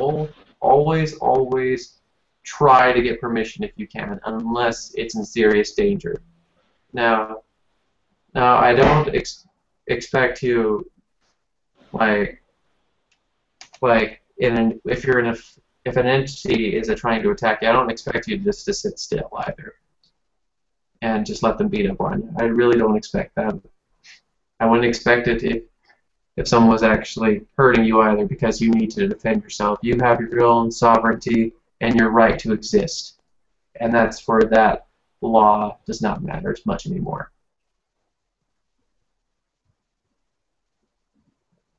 Because what they're doing is they're trying to force your will to no longer live and no longer be in the expansion. You have to start all over again.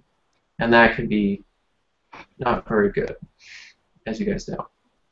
I mean, I wouldn't want to start all over again with my consciousness expanding from a baby again. I wouldn't either. Yeah.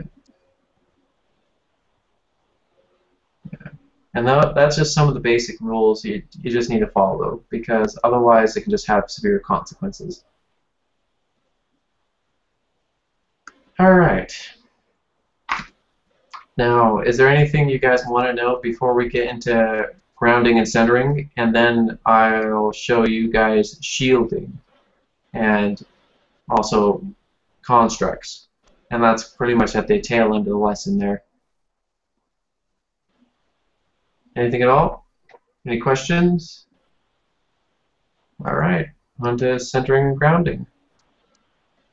Oh, whoops, I can't believe I forgot this. Emotional healing, duh.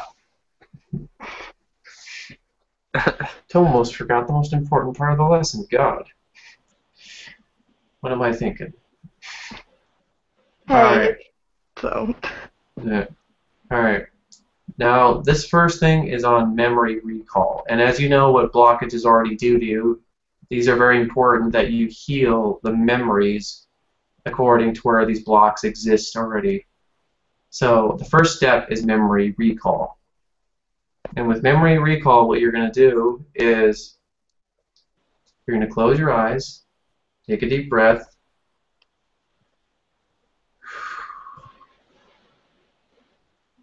take at least 3 deep breaths, hold for a sec, and let it out.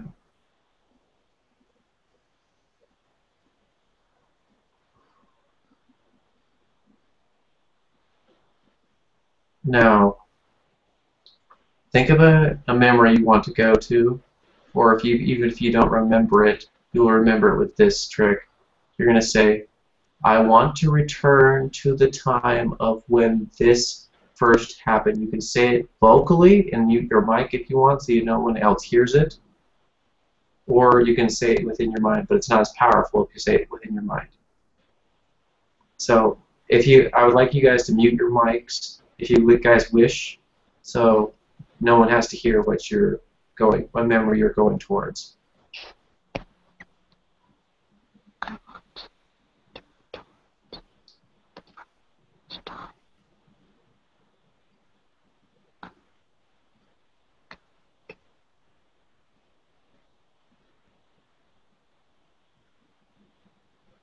Alright, now that you have the memory in mind, and it's okay to cry, I just want you to just feel those emotions that you felt on that day. Just feel those emotions and be in the memory.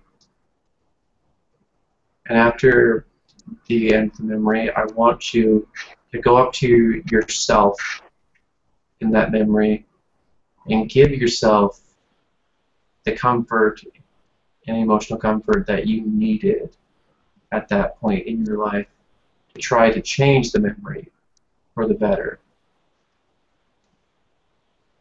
Whether it was abandonment, that telling them they're not alone, or holding them, just give them what they need.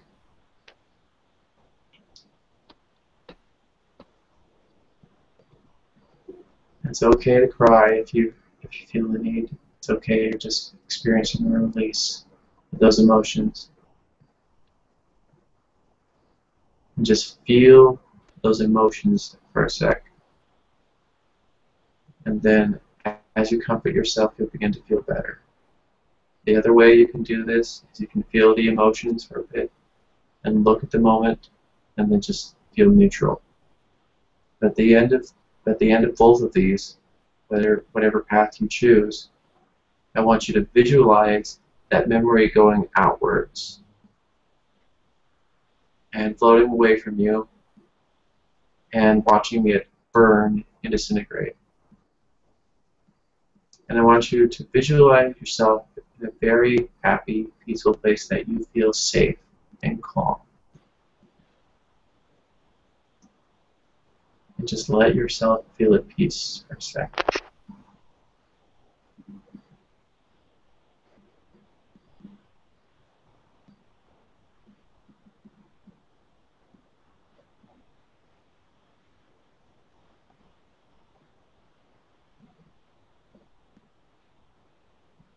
I'll give you guys a few minutes to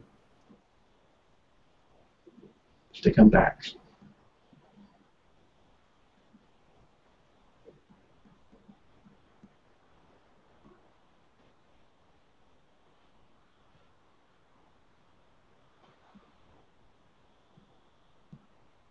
Just give me a nod when you feel like you're ready.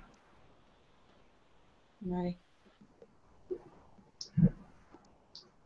Alright. How do you guys feel afterwards? Do you feel a bit better? Mhm. Yeah. Yeah. You don't have to describe the memory that you could just experience, but the basic thing behind that lesson is you're changing the memory. You're acknowledging it. You're being in the room with that memory and feeling the emotions, no longer suppressing it anymore. You're allowing that a memory to exist and that part of yourself to exist. Because before, you didn't want it to exist. And it's important while you're doing this not to try to scratch your face or anywhere else, because your body is trying to distract you from feeling that painful emotion. And also with your emotional work, I'm going to teach you guys something else. Alright, what is something about yourself that you would say, and I want you to do this all in your mind, because you don't have to tell it to anyone on camera here. What would you say is probably the worst thing that you can't stand about yourself? Like, what is the one thing that you absolutely cannot stand about yourself?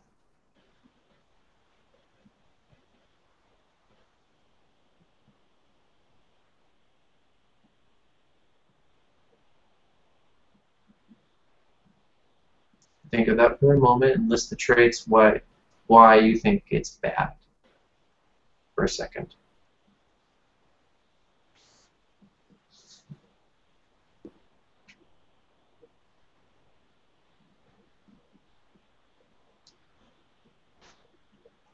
Alright, now I want you to do a bit of the reverse, and I want you to feel and try to feel what is actually good about that trait. Like, what does it allow you with that trait? Like, for example, feeling lots of energy and moving around a lot. I mean, you may be a little overwhelming to others, but at least you're acknowledging, feeling your emotions. Or if you're a very emotional person, you're going to acknowledge and at least acknowledge those emotions and not suppress them. So you gotta look at it and accept that fact that it's about yourself, and you don't have to change yourself because others want you, but because you want others, but because you want to love yourself. You can only change yourself, really, and feel happy about it because you want to change yourself. Don't ever change because you want to impress somebody or anything like that. Do it because you love yourself and no other reason, and I want you to do that. Now we might take a tiny little break for a second, and you guys can talk amongst yourselves for a few minutes. Alright, I'll be back in about a minute or two, and just kind of express what you guys felt a little bit if you want, or just contemplate among yourselves.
How you guys feeling? More tired? More tired? Yeah, that's usually the case after a bit of emotional feeling. You will feel a little bit drained. Mm-hmm. Alright. Now we're actually going to get when Susan comes back. I'm here. Go ahead. All right. All right. This next one is going to be going over centering. This is an ability that is very, very, very useful for like centering your energy and getting your energy woken up before you do any psychic work at all. And it's like if you want to get into the zone, this is probably the quickest way to get into the zone that I know of. Alright, now what I didn't tell you guys earlier in the anatomy right about here, like right here. I can't see you, Michael. Right about yeah, see right about here? Your lip? No, like where I'm touching. I can't see you. Can you try clicking on my picture?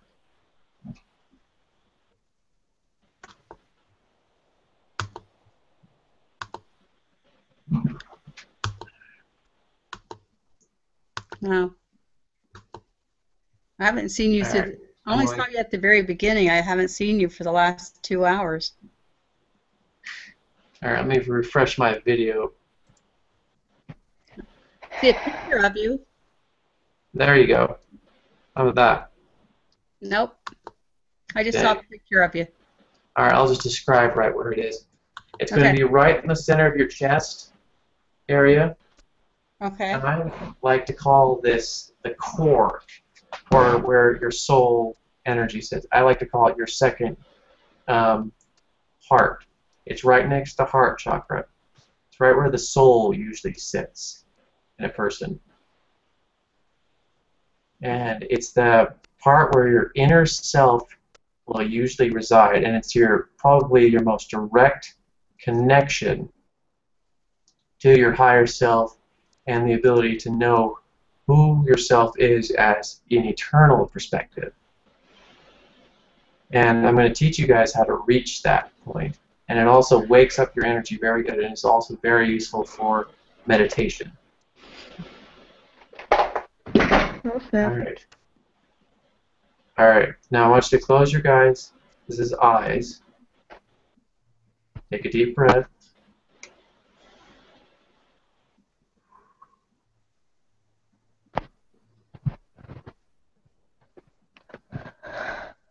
Now, right where the area I told you guys, where that spot is, I want you guys to visualize and feel yourself fall. Fall within yourself, the deepest portion of the part that is you. Just fall deep within yourself. Feel the experience of falling. It will feel dark at first, but as you fall, you'll begin to see pinpricks of light start to appear. And as you fall, you'll see that light in the center. And I want you to go towards that light. And I want you to touch it and hold it for a few seconds.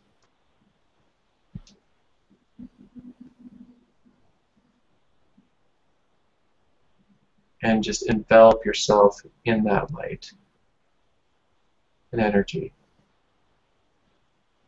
And just let your mind stay calm and let the images come to you in feelings.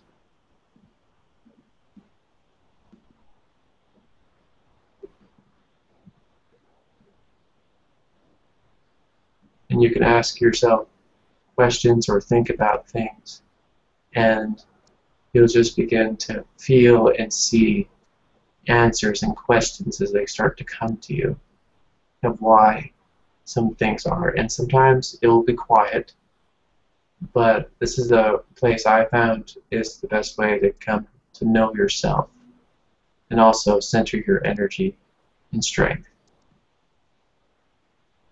Now, as you probably touched it, you probably felt a surge of energy flow through you This is centering your energy. And I feel it's always important to do this right before any psychic work because it gets you in the zone of feeling.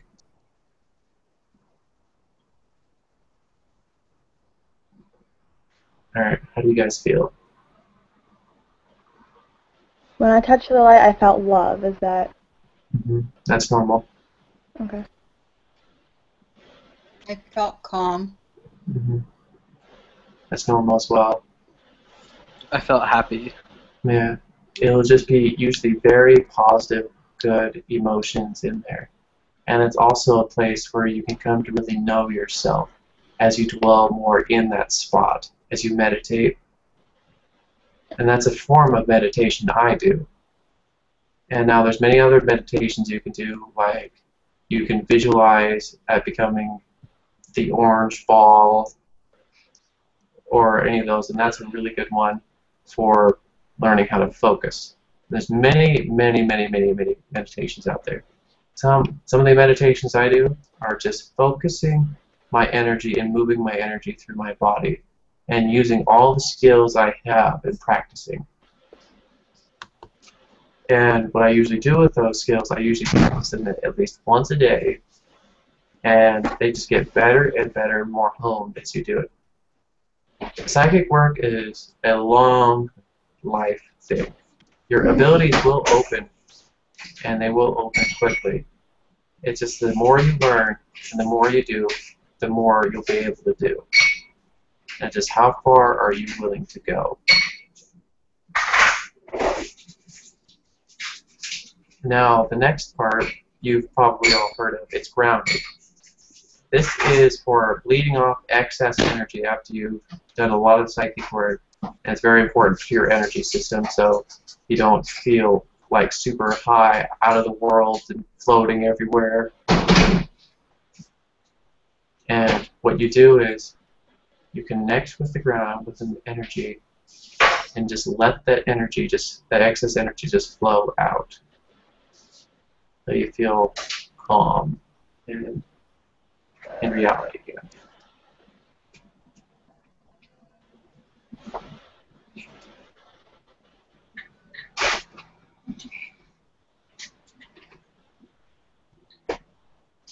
You guys feel that? Feel a lot more stable? Yeah. Yeah.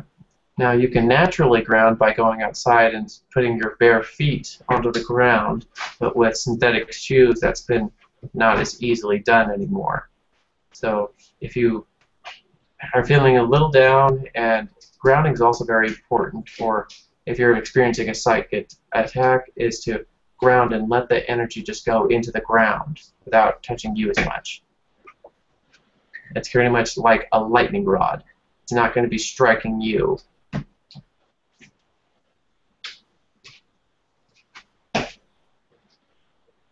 Alright. Now we're going to move. Now we're on to the tail end of the lesson here. We're getting very close to the end. Alright. We're going to work on making constructs, shields, and then how to control empathic abilities. This is the last lesson unless you guys want me to go over anything else. When you talk or like ask yourself, higher self questions, and you hear a voice back, and you know that it's not your voice, but it, like, you know that's not coming from you, but it sounds like your voice. That's normal too. Yeah, your higher self, it is you in an essence, but think of it this way. You have your physical identity, like you're Lexi, and I'm Michael, or if there's Coda is Coda, and Susan is Susan as your physical identity. But your higher self is the accumulation of all of your memories and things of your past lives and knowledge that you've gained over the countless and countless years. And it is one of the most ultimate tools in getting to know your higher self of truly who you are in the world. Because as you approach and become more in tune with your higher self, you kind of discover more of your purpose and feel that purpose that I am eternal and sovereign, because you are feeling that those feelings of that I've always been, and I'm not really scared of what comes at me anymore because I know it's not the end. Okay. And the way to distinguish between if it's your higher self or something else is it will feel like home to you. It will feel like a part of you. Like kind of like almost like you're coming home after a while. Or you will just feel those other feelings I described earlier. Now, Susan, have you ever been in tune with your higher self since you've done this for a while? Yeah. Mm-hmm. What are some of the feelings you feel when you get in touch with your higher self? And emotions and thoughts? Well, I try and look at the big picture when I try to get attuned with my higher self. Mm-hmm. If I'm contemplating a situation, Mm-hmm. there's more layers than just one Mm-hmm. thought, and I try to go outside of that thought, Mm-hmm. understand it better. Mm-hmm. Is that what you mean? Mm-hmm. Yes. Yeah. I'm just curious to have everyone hear from another point of view what it feels like to be in tune with your higher self. You have to forgive yourself, Mm-hmm. truly forgive Yeah, that's very important too. God, and understand the others who may not be a very nice person, Mm-hmm. but they may not be able to handle life the way you do. Mm-hmm. It's just love thy neighbor, Mm-hmm. It's right from God, right from the Bible. The Yeah. divine universe forgives all. And the one thing about forgiveness, I will say this. Now, I'm not so much of a believer in the Bible per se, but I do understand on where you're saying forgiveness is a huge, powerful tool, because you're no longer owning and holding that person accountable for what happened in the past. You don't have to let that person back into your life. You can remember because Yeah. just learn from it. Right? You're no longer, but you're releasing yourself from feeling those emotions of holding that person accountable and feeling those emotions of pain. You don't have to let them back into your life, but it's best to forgive. So you let it go. You may not forget Mm-hmm. what they've done because that's a lesson learned. Mm-hmm. And to just go right back into that pitfall, you've learned nothing. Exactly. And take a step back and look at the whole situation. Mm-hmm. Yeah. And with forgiveness, there's also a very powerful tool in also forgiving yourself with emotional healing. And that's why I had you recall memories earlier. It's very versatile. It's not just bad things that happen to you. It's also when you made mistakes as well. And those mistakes that you forgive yourself, because sometimes we beat ourselves a lot up more than other people would. And that's important as a forgiving tool for not only others, but also yourself. So you're no longer hurting yourself and feeling those emotions and hurting those organs and that DNA. Now, and something I forgot to mention earlier to you guys, before I get too ahead of myself and I forget, is that, let me grab it.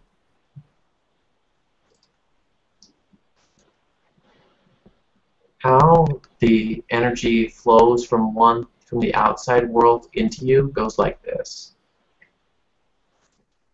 The external energy comes into you and then into the vortex of the chakra, and that outgoing energy goes into the meridians and channels, and that energy is absorbed into the DNA. And that's why, over time, as you experience more, and you hold on to those old pains and fears, that DNA is changed and corrupted. And you eventually will break down from that. And that energy radiates out to that auritic field. And that auritic field, in the case of healing for people, is very important to heal that field so that that person can feel more calm. But even though they've healed that field, they've still got to heal the emotion, because you only put a Band-Aid on it without healing the emotions. And in Reiki, what they do is they not only heal that energy wound, but they also help heal the emotions and other healing practices.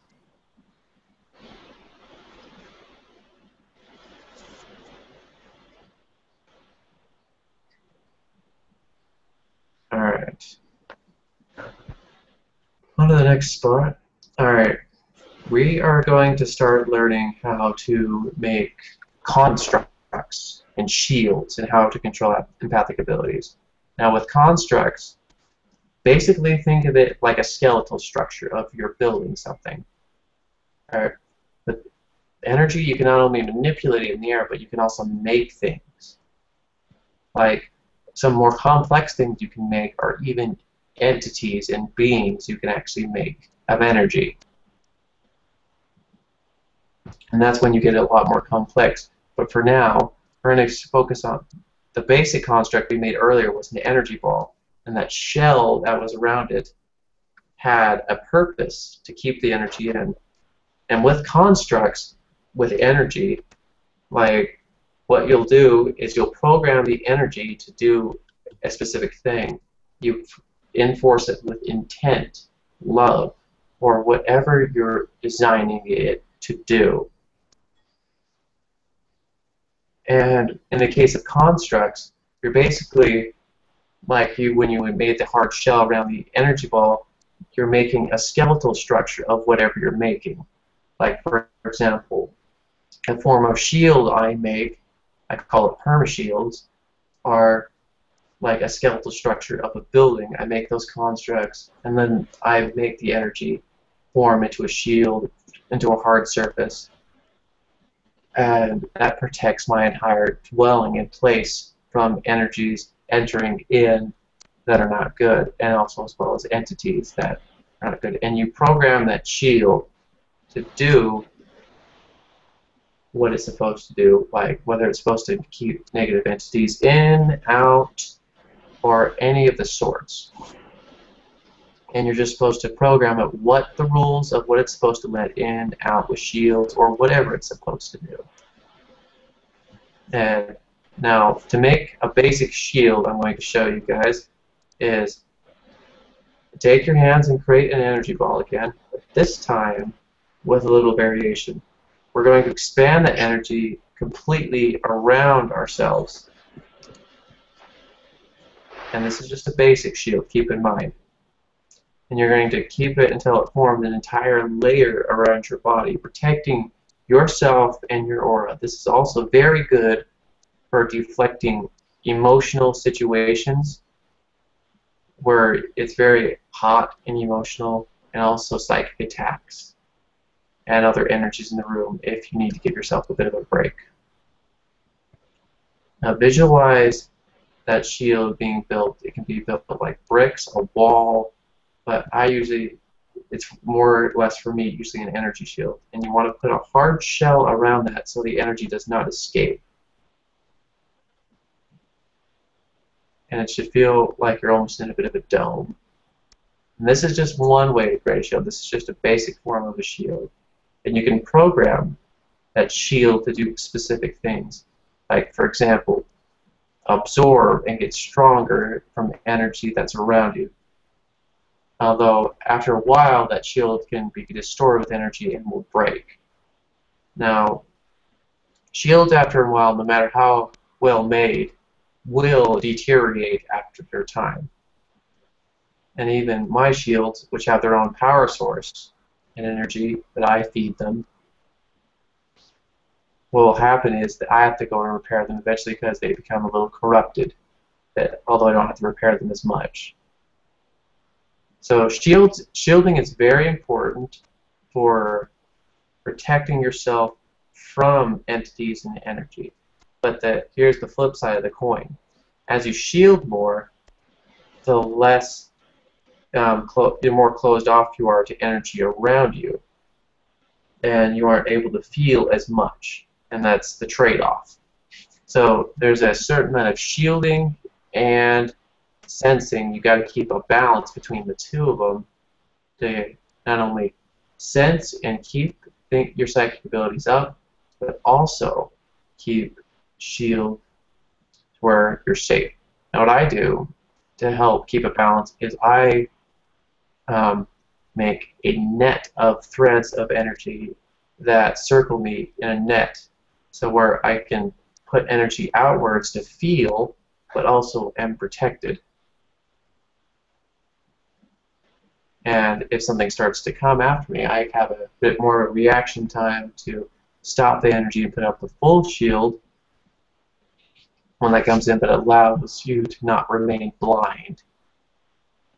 And you can program the shield to feel as well, but it's a little harder to feel, and it takes some practice. So you'll be programmed to feel information for you. You guys kind of understand that? Yeah. Now,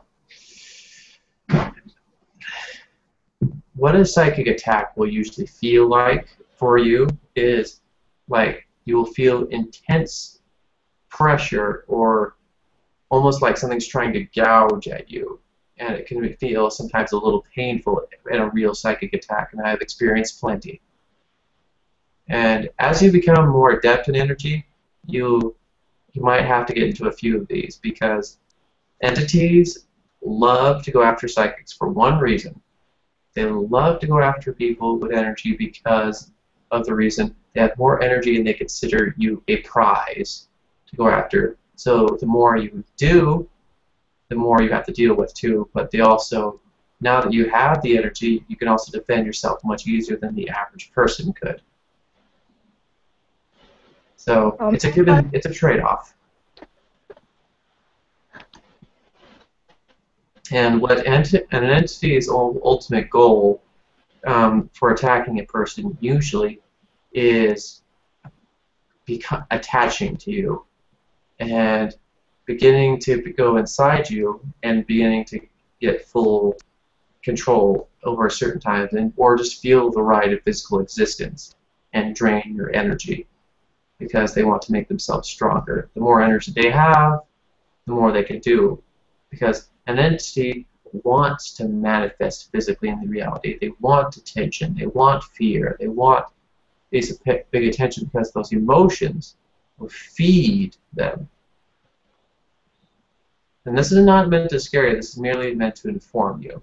So you shouldn't become paranoid that the entity down the street is going to attack you.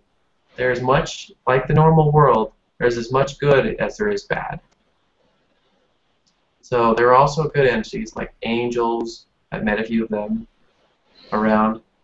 Ooh. And Cool. you'll sense who they are and that they're more of a higher positive vibration because you will feel them. Now entities can disguise themselves, keep in mind this, but as you become more adept in like sensing energy, they can't mask themselves completely, and it'll be a bit of a knowing between the mask and what's really behind it. But most of the time they do not disguise themselves. Only more sophisticated ones usually do. The smarter ones. Okay. And now on the subject of entities, there are, and I know some people may disagree with me, and that's okay, but there are many gods and entities in the world. And the reason they became gods is because people began to worship them so much to where they got enough energy to where they were proclaimed as gods and being able to perform miracles, because as they got more energy, they were able to interact with the physical reality much more, which is where we see a lot of the old gods come into play. And some of the gods like Kelly has met, like, for example, Ra. And Who? Ra. Oh, Ra. Okay. You've probably heard of him in a couple of Kelly's videos. Now, the thing to keep in mind with this all is usually when you're facing down a god, it's usually just best to be respectful and just kind of just back away slowly and just kind of move on. It's usually not a very fun thing to get enough to a fight with that. And of course, you've got the demons as well. Demons, as you know, they're the bad guys. And their only objective is to really experience and become in control because they want to experience the physical reality. I have a question. Mm-hmm. Okay. So, the gods in mythology, for example, now that they're not worshipped as much as they used to, do they become declassified as gods, or are they That still... I'm not really sure of. They still have a lot of power because they are still very much well known and focused upon. Because think of all the Greek myths and all those people that are very fascinated by mythology. And what will happen is they still have very great power in that respect. Okay. And yes, the devil does exist. Mm. Yes, but I've never met him, but I don't plan to. But it's just usually remain calm and just know what he is, or any of those entities are. It's just like they're all there. They've always been there, and it's not something to be afraid of. They've dealt with it every day of your life just without knowing. It's just like, it's nothing to be afraid of. It's just they've always been there, and now they always will be. Now, what are your thoughts on, like, spirit guides and stuff like that? Spirit guides. Those are beings that are usually meant to help you throughout your life's travel and helping you progress. And they're usually very good and good. Now, you can receive a bad spirit guide, and occasionally that's very, very, very, very, very, very, very rare that can happen. But usually your guides are there to help you. They usually have your highest form of good to help you out. And they can be very helpful in situations. So I would more than likely trust them. Now, the thing to really go on the purpose of gods and entities is like they all have an agenda. Mm-hmm. Like every single one. Angels, demons, bad guys, good guys, they all have their agendas. They all have their mindsets. The one thing that rules over them all is Source, or God, the one that everything stems from.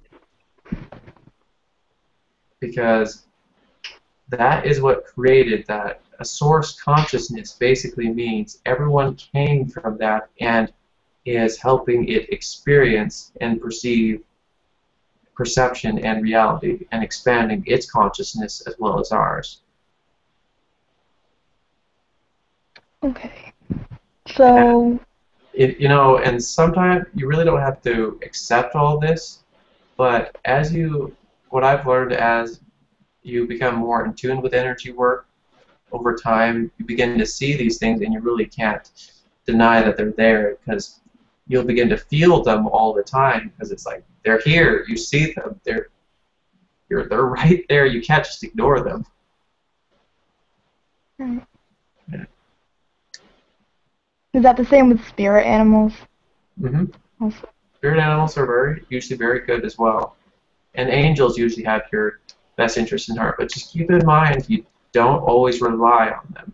The one that you should, if you really are in a difficult spot, rely on your higher self or source. And how to connect directly to source is you visualize your soul stream, that energy that starts at the top of your head, and you watch that energy go and interact with a bright light. It's out in the universe there, and you will begin to see it with your energy, because now that you're sensitive to feeling things, you'll be able to see it.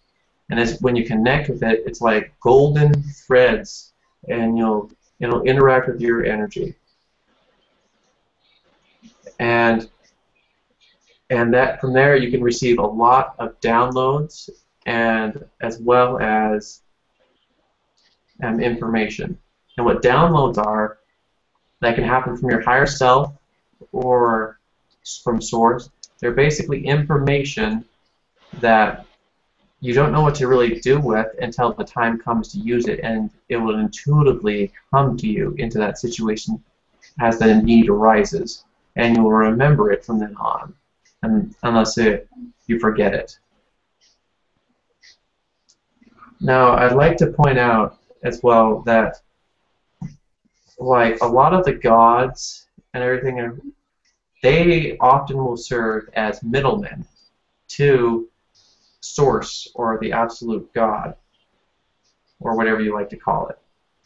And they serve as that middleman because they get the energy, and then that answer or prayer, or if you pray, goes on to source. And some psychics do pray, and there are some prayers. There's even Reiki prayers.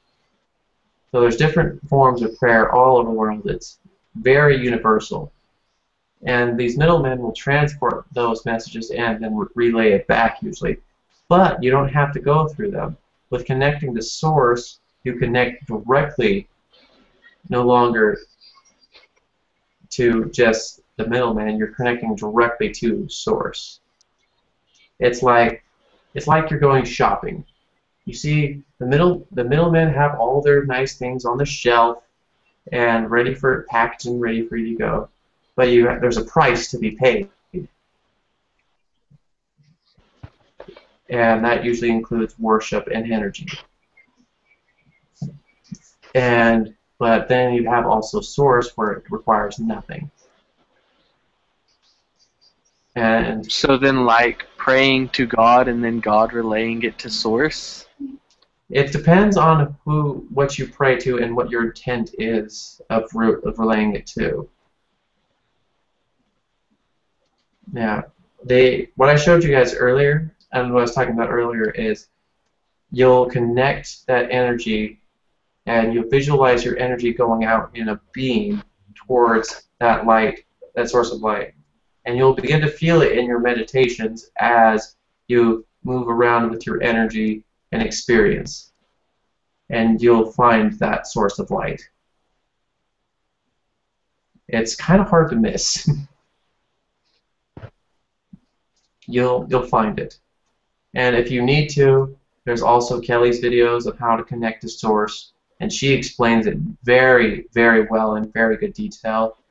And I would actually really highly recommend watching that video if you need to.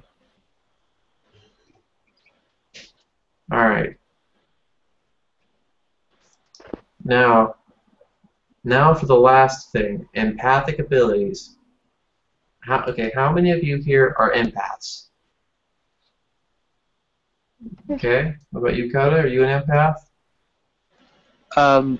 Like, you mean feeling other people's feelings, or? And emotions, yes. Yeah. Okay, you're very empathic, alright. Now, as you've seen earlier, when you're around people, sometimes it can get very draining to feel everyone's emotions, because sometimes they're very negative and it hurts. And sometimes you can't tell your own emotions apart from another person's emotions. So the best way around that is to actually, what you do is, like, if you imagine your chakras, they're always spinning, right? Like, I see they're open like flowers, right? And what I do is, it's almost like a lock on a door. It kind of shuts them off, and from like they still will receive energy, but they won't be receiving as much. So you're protecting yourself from things that attaching to you, and also feeling that energy come in. Now they will naturally reopen. So your abilities will never ignore you. No matter how many times you close those guys off, they will always open up to a certain point. Now what we did earlier was we opened them a lot wider. And so you're more sensitive to things. But when you close it, you're helping yourself protect yourself from energies interacting with your energy. So if you're in a very dire situation, you've grounded, you're shielding, your shield's about to break, and you can feel when your shield's about to break because you will sense it.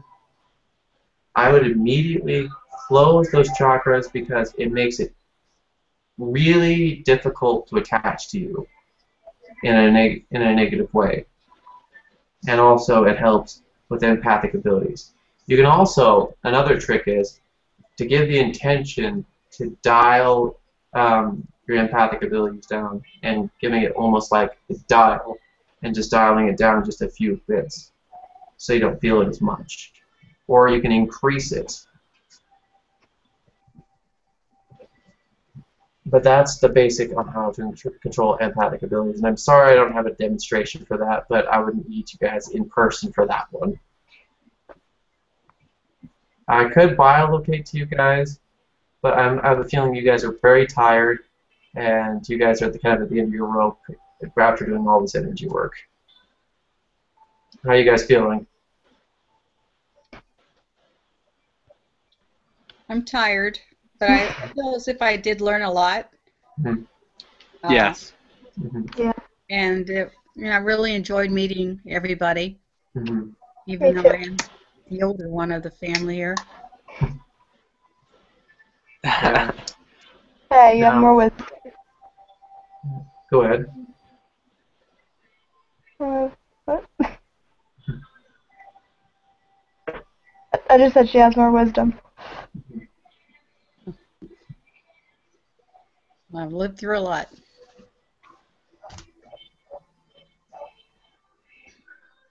Now, I really hope you guys have taken a lot out of this class, and even you, Susan, I know you've been through in a lot of this stuff, but I hope you at least learned something new. Yes, I did. And these are just the basics, guys. There is so much more to go out there and to move through. And I want you guys to try with those development techniques of moving your energy around through your body. The joints, try the swirling a bit more in the tearing action with where the meridians are located. Try to do more of the wrapping action and the brushing action. And try to move that through your entire body, up through your feet, through your shins, through all your bones, and through your entire body. And then also practice moving outside of your body, and just practice, practice, practice. And it won't get any better if you don't practice. And trust me, you can do these at any time of the day. Like, I can do them while I'm at work and looking around at people. I can just kind of just read and expand my aura out a little bit and just start to read people a little bit and just practice that. You know what I did today, Michael, was exactly what you were just talking about, having the vibrations going up your body and around your body and down your body for no reason. I mean, I haven't really done that part before. I just wanted to see how my vibrations felt and how I could manipulate it, and it was at work. And, I'm just walking around thinking, wow, this is cool. Yeah. So it's strange that you would talk about this tonight when I was unknowingly practicing it this afternoon. Yeah, and that phenomenon is often called synchronicity. Right. A lot of times things will come up that you're already having challenges or you're already dealing with, and you'll get more understanding of it in that same time, and you'll kind of sync with it. because you're manifesting it, and that manifestation is helping you learn more about it. Like most of the time when people are having bad days, try to change your perception about that day, because as soon as you change your perception, your day is more than likely going to go a whole heck of a lot better. I've had some really hard times with my husband and son and everything, but never once during a day did I not reach out to somebody just to make my vibration a little bit higher so I could carry on. Yeah, and just change your perception if you're having a bad day. Just try to, maybe a little hard at first, but just try to change your perception and try. And the best thing I've ever learned is it's not how you fall, it's how you pick yourself back up. Right. Yeah, and I've been through much crap myself, a lot more than most people would ever like to. And I've been hurt in so many ways to the point where I will sometimes wonder how I've survived. And I know some people have probably been hurt more than me, but we all have our own challenges, and sometimes the nicest and kindest of us go through those challenges to not just learn from it, but also to transform that energy, to help others with that energy and learn how to deal with it. You become a teaching tool if you're willing to become that help to other people.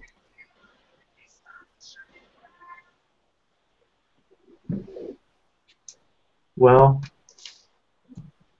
that is the end, guys. You have... Thank you for Energy Work 101. Thank you.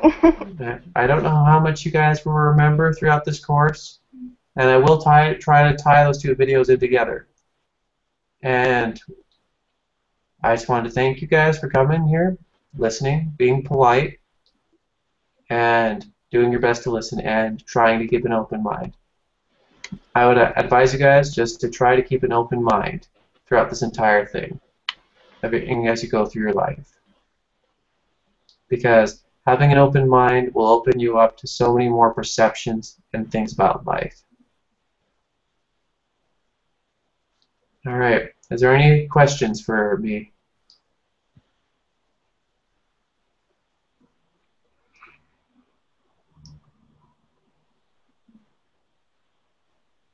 When's the next session? When's the next session? Oh gosh. Well, I'll have to think about when the next session is, because I've actually got a wedding coming up here. Whose wedding? Yours? Mm-hmm. Congratulations. Yeah, Aww. I mean, we got married for legal reasons, because for housing, and with all that going on, it's a little hard to plan when the next session is, and plus I've got some more higher education stuff coming up, and plus my own energy schedule to keep up with.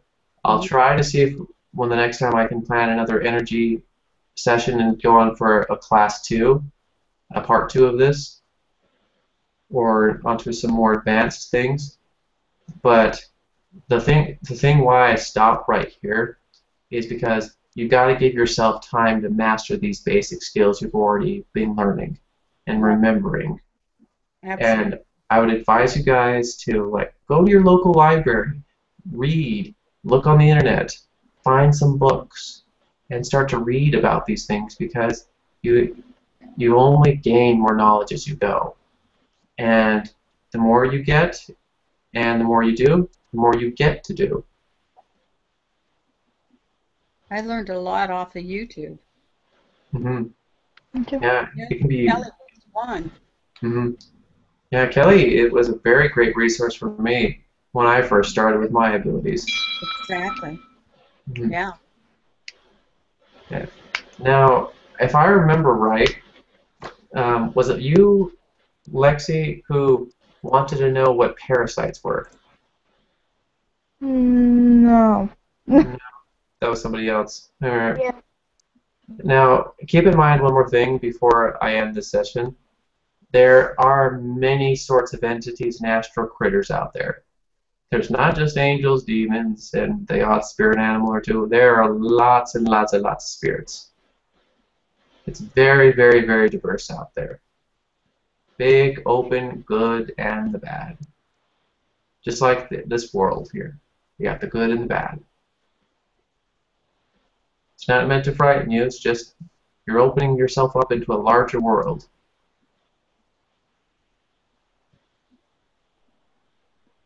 Alright. Anything else before I end the session?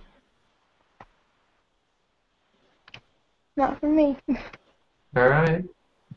Alright, thank you guys. And I would just like to tell you guys, have a great day. And I'd like you guys to have a good week. Thank you. Thank Thanks, you. Michael. Many blessings to all of you. Thanks. You too. Night. Same. Good night. Good night.